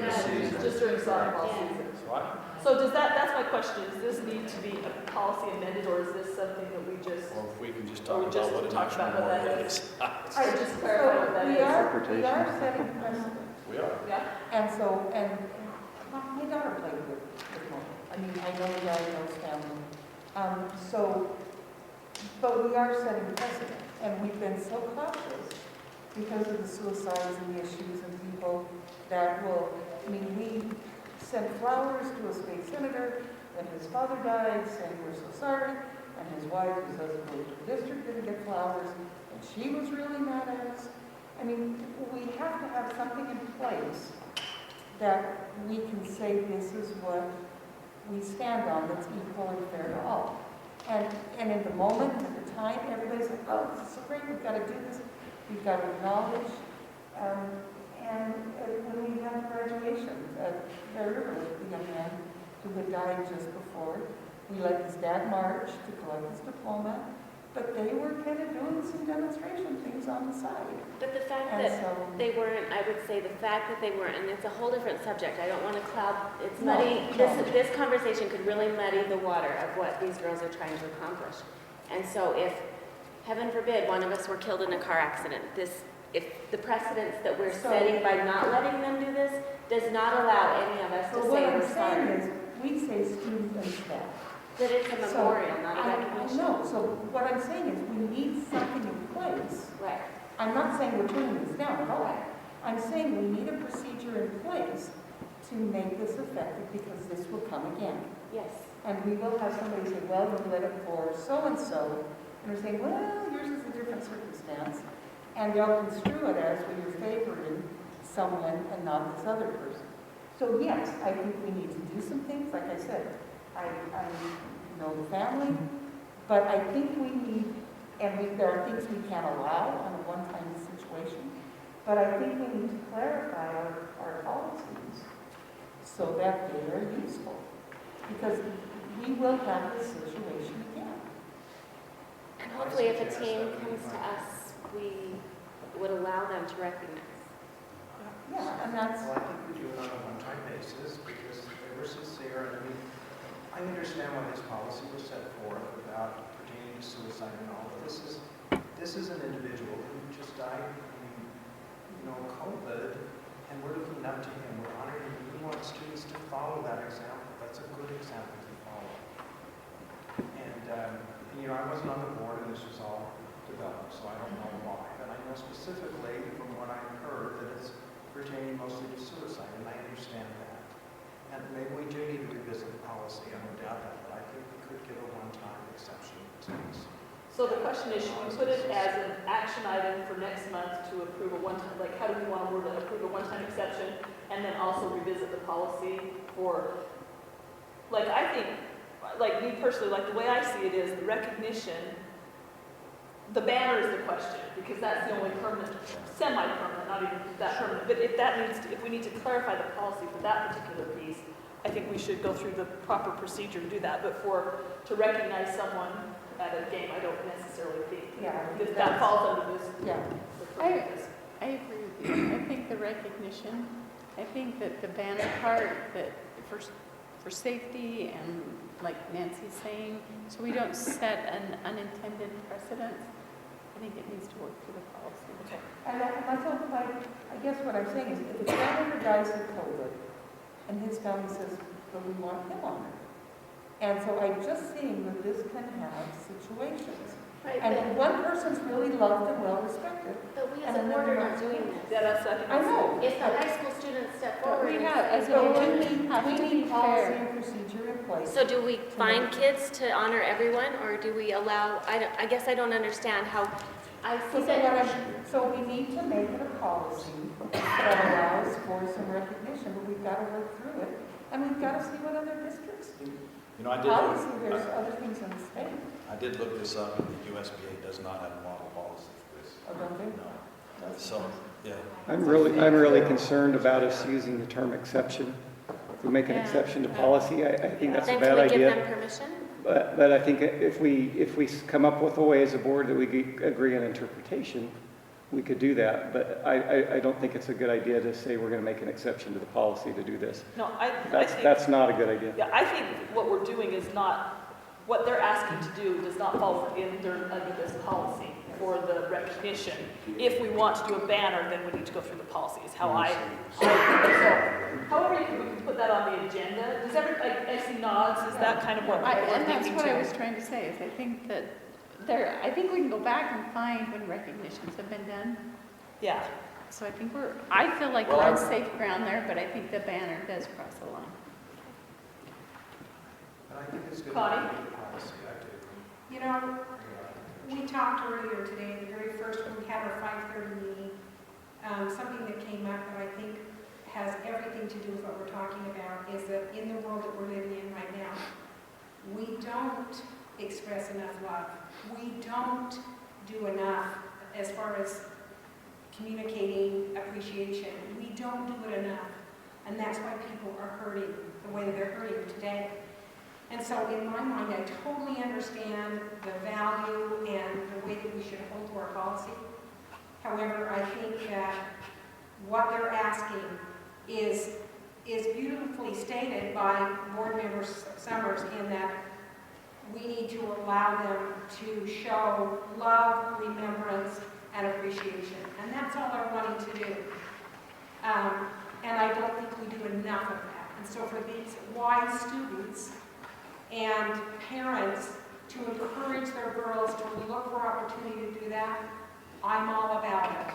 And I think that it can go nicely into this. I think, if anything, this policy needs to maybe bear in mind that in the world that we live in today, there needs to be more of that in our school district. And that this policy needs to reflect that we feel good about those kinds of things. That's my feeling on the subject. I'm going to get out of here soon, so then you won't have all this history. Wade will know this. Part of where this came from is they planted. One of our principals died while he was a principal, and they put a headstone-looking memorial to the principal on school grounds. And then the next principal come along, and he said kids were out there worshiping, you know, grade school kids do. They also thought he was buried outside. Yeah. The kids thought he was buried. This Val Bennett. Val Bennett. It's got to be Val. And so where are you going to draw? That's the problem. Where do you draw? Can they plant a tree? Can they plant a headstone? Can they, you know? Well, I don't remember what the impetus was, but this took place about, I don't know, 10, 15 years ago. I was at North Summit. And there was something, a movement in the state but myself and the board president had to go and take pictures off the walls at North Summit High School and go to the families and give them back. And they were Vietnam veterans, and say that, you know, we're no longer going to memorialize, you know, these people anymore in this way. And so I'm assuming there were, and I wish I haven't been able to. Might have been a bigger thing too, but that was one of the. And we had the same policy in Carbon School District, very similar to this, not to memorialize death, and a lot of it had to do with suicide. But a lot of it had to do with one person gets this, but the other person doesn't get the same recognition. And it's just made it cloudy that we're having this difficult discussion. Yeah, well, and I appreciate how well they, that they even actually looked at the policy, that they went through the proper channels, and that they're coming to us in in the correct way, and respectfully, and giving us, I thought that was wonderful, and I think that is something that should be applauded. Maybe you and define I think memorials as something. I think we should short term. put an action item that we can do the recognition and then work through the policy as far as anything that's a banner or permanent, things like that, just so we can be clear and not. A banner wouldn't be a permanent. Well, I'll research a lot too and find out, you know, what. I don't know. I don't know if you're reading the paper, but there was a coach in our middle school district that passed, and they're naming the gym after him. Oh, really? Yeah. Yeah, that was Phil Russell. Yeah. Connie? I think another talking point here is that when Judd Miller passed away, there was a school, and I think that I've heard that it was Mountain View, Mountain Crest, that it wasn't Mountain View, right? Mountain Crest gave the family a blanket in a football game. Is that right? The next fall. The next fall. Well, the student body came out, and I didn't know exactly what they did, but they did do a acknowledgement of that. They did. And so we've got districts around us that are doing it, and they did it for one of our own. Yeah. We didn't do it for Judd Miller, but they did. Who's Judd Miller? The young woman who spoke to us today is Judd's first cousin. I wondered. And Judd is my daughter's age, and that whole experience of him drowning right before graduation, I think anyone in this room would have said, we understand this and why it's in place, but there are things that we are not allowed to do, that in Judd's case, it was more harmful on my daughter's mental, emotional health to not be able to do the things she really wanted to do to honor him. And so, by a case-by-case basis, but I get it. I'm not saying anything on here shouldn't be here. I'm just saying maybe this needs to be looked at and broadened so that more opportunities to help our kids get through hard stuff are available. And if I've been combative or hostile in any way, I don't disagree with, I understand there are things that are problematic, but if there are ways we can help these kids, these softball girls, honor this coach, we've got to let them, there are going to be tears that first time on the grass, right? I mean, it's hard. He's been with them. He's been at Bear River longer than any principal served, a longer term than any principal. Well, Calvin's been, how long's Calvin coaching? He's 31. Well, I think that's a good discussion, and I think that is, and I think maybe we could include in the policy something that's like recognitions, there's a, I'm not a policy writer. No, it's a wordsmith. We need clarification. We need clarification that stands. Julie, I think it might be helpful too if we have maybe a counselor or two of ours in the district, maybe the superintendent can pick a couple to give us input on their thoughts on that as we consider policy there. So Jackie and Bonnie both given me some information just today. Just to support what Tiffany said, when we had the suicide up at Bear River Middle School, one of the things that became clear to us is the students need a way to be able to grieve, but there is that fine line. And so we came back with our crisis team, with our counselors, all that we've heard you mention, but one of the things, and today we had a meeting with the health department, our nurses went through a training, it's called QPR. It's a suicide training, and it helps identify kids that might be in crisis. we asked the counselor specialist from the health department to address this and give us some information. The common theme that came back from the research we read is the students do need that way to grieve. And so I think that we look at that policy. One of the things that happened from Rock Silver, they wanted to recognize the loss of their middle school student, and they all wanted to wear red. Well, then that came to us as, whoa, is that okay? Can they really do that? Well, those are, shut that down, and how's that going to go over? And so we said that was student-centered. I've also heard you say that. This is, I think that we are going to look into that further and recognize the need to address that, because those students need a way to grieve. But the memorial, everything I've read, and I've attended the suicide conference for a long time, I've been a part of the crisis team for gray hair a long, long time. Those are really tough decisions, but we do need to be careful of that with suicides. We know that. But the kids need a way to grieve, and I think I'd like to allow it, or whatever I heard you say, and then assign it to come back to the crisis team and that counseling team to really look at that more carefully. Thank you. That's all good input. So Julie, on suggestion for future board meetings, I still would like to have a closed session on deployment of security in our schools. Okay. We talked to you a little bit about that at the convention. Yeah. So, just so that I know what's going on at the schools. so you want information from? Yeah, I want information. That's just- one of the items you can do is to talk about. Yeah, in a closed Yeah. session, so we can ask questions, because I've been getting a lot of parents that are really concerned, especially at the middle school. Not that I would tell them, but at least I would know what's going on, so. Yeah. Julie, I have an item. I'm not sure if it's future board meetings. I'd like to get the board's thoughts. I'd like to see how we're doing on DLI retention numbers on that. I don't know if the board wants to see that as an official agenda item, or if you can just send us the data, and then we can decide. I don't know, what's the board think? Just to get the numbers. No, I'm talking about how many are dropping out. Yeah. Hopefully none, huh? What's that? Hopefully none. But yeah, there are a few, but I'd like to see the numbers for the district. I don't think you said how many. I think we asked, but you didn't have the data. But we can, I mean, that would be something we'd have to get from Alan. I mean, that's the data stuff that they're gonna have to dig back in. I don't know if we need to make it an agenda item, or if we just have Carrie put the numbers together and send it to the board, or...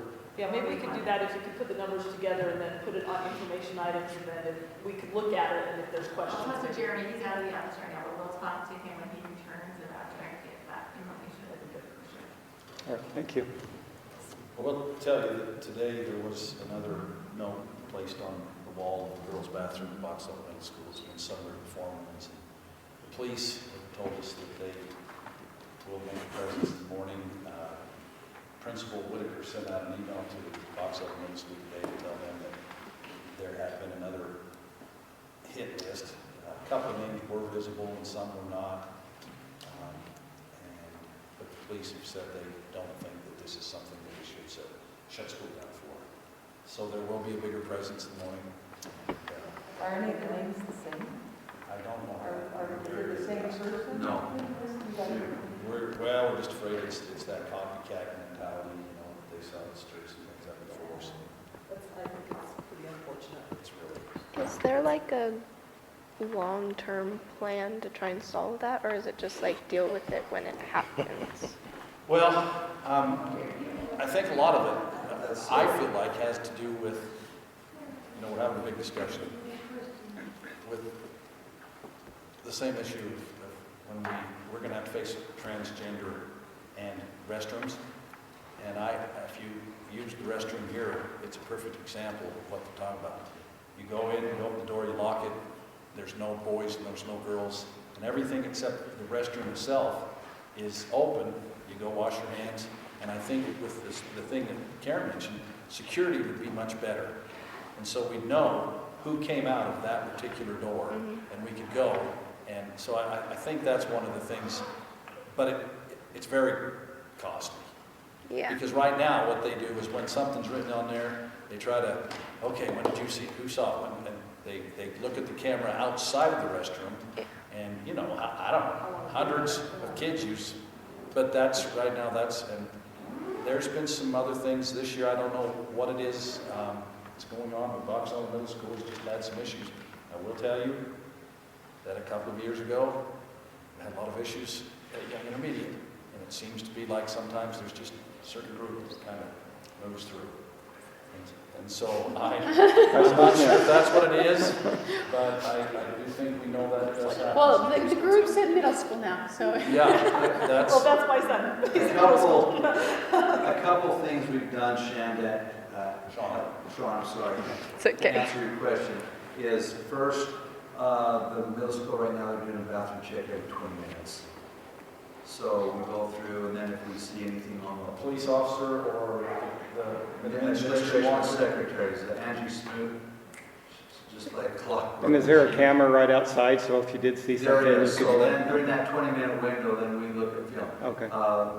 Those that happen during Christmas, right before Christmas, Mr. Meekum and I, we watch video forever. And we thought we had it narrowed down, we called kids down, and we did. So we are checking every 20 minutes.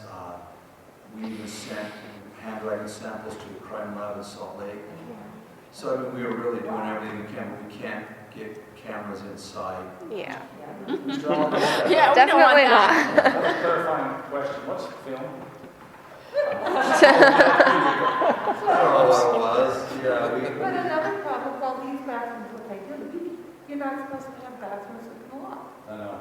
Because then you have kids, That's an issue too. open doing stuff Yeah. they shouldn't be, you're not supposed to have question, locked John. bathrooms. So So that's Well, not, and, yeah, well, and I read the email because I have a son in middle school, and I got the email, and I just wondered about because it said they called in the ones that were on the list. Right. How is that affecting It's gotta be, the it's gotta be heard. mental health. mental health of them and any others that think, am I gonna be next? I don't know, is it girls that are targeted, or boys, or is it both? it's a mix. It's a mix, okay. But for some reason, all of these have been in the girls' bathroom, this particular, Well, that's what I was- all these threats, correct? The group that they were on, we had multiple lists before Christmas.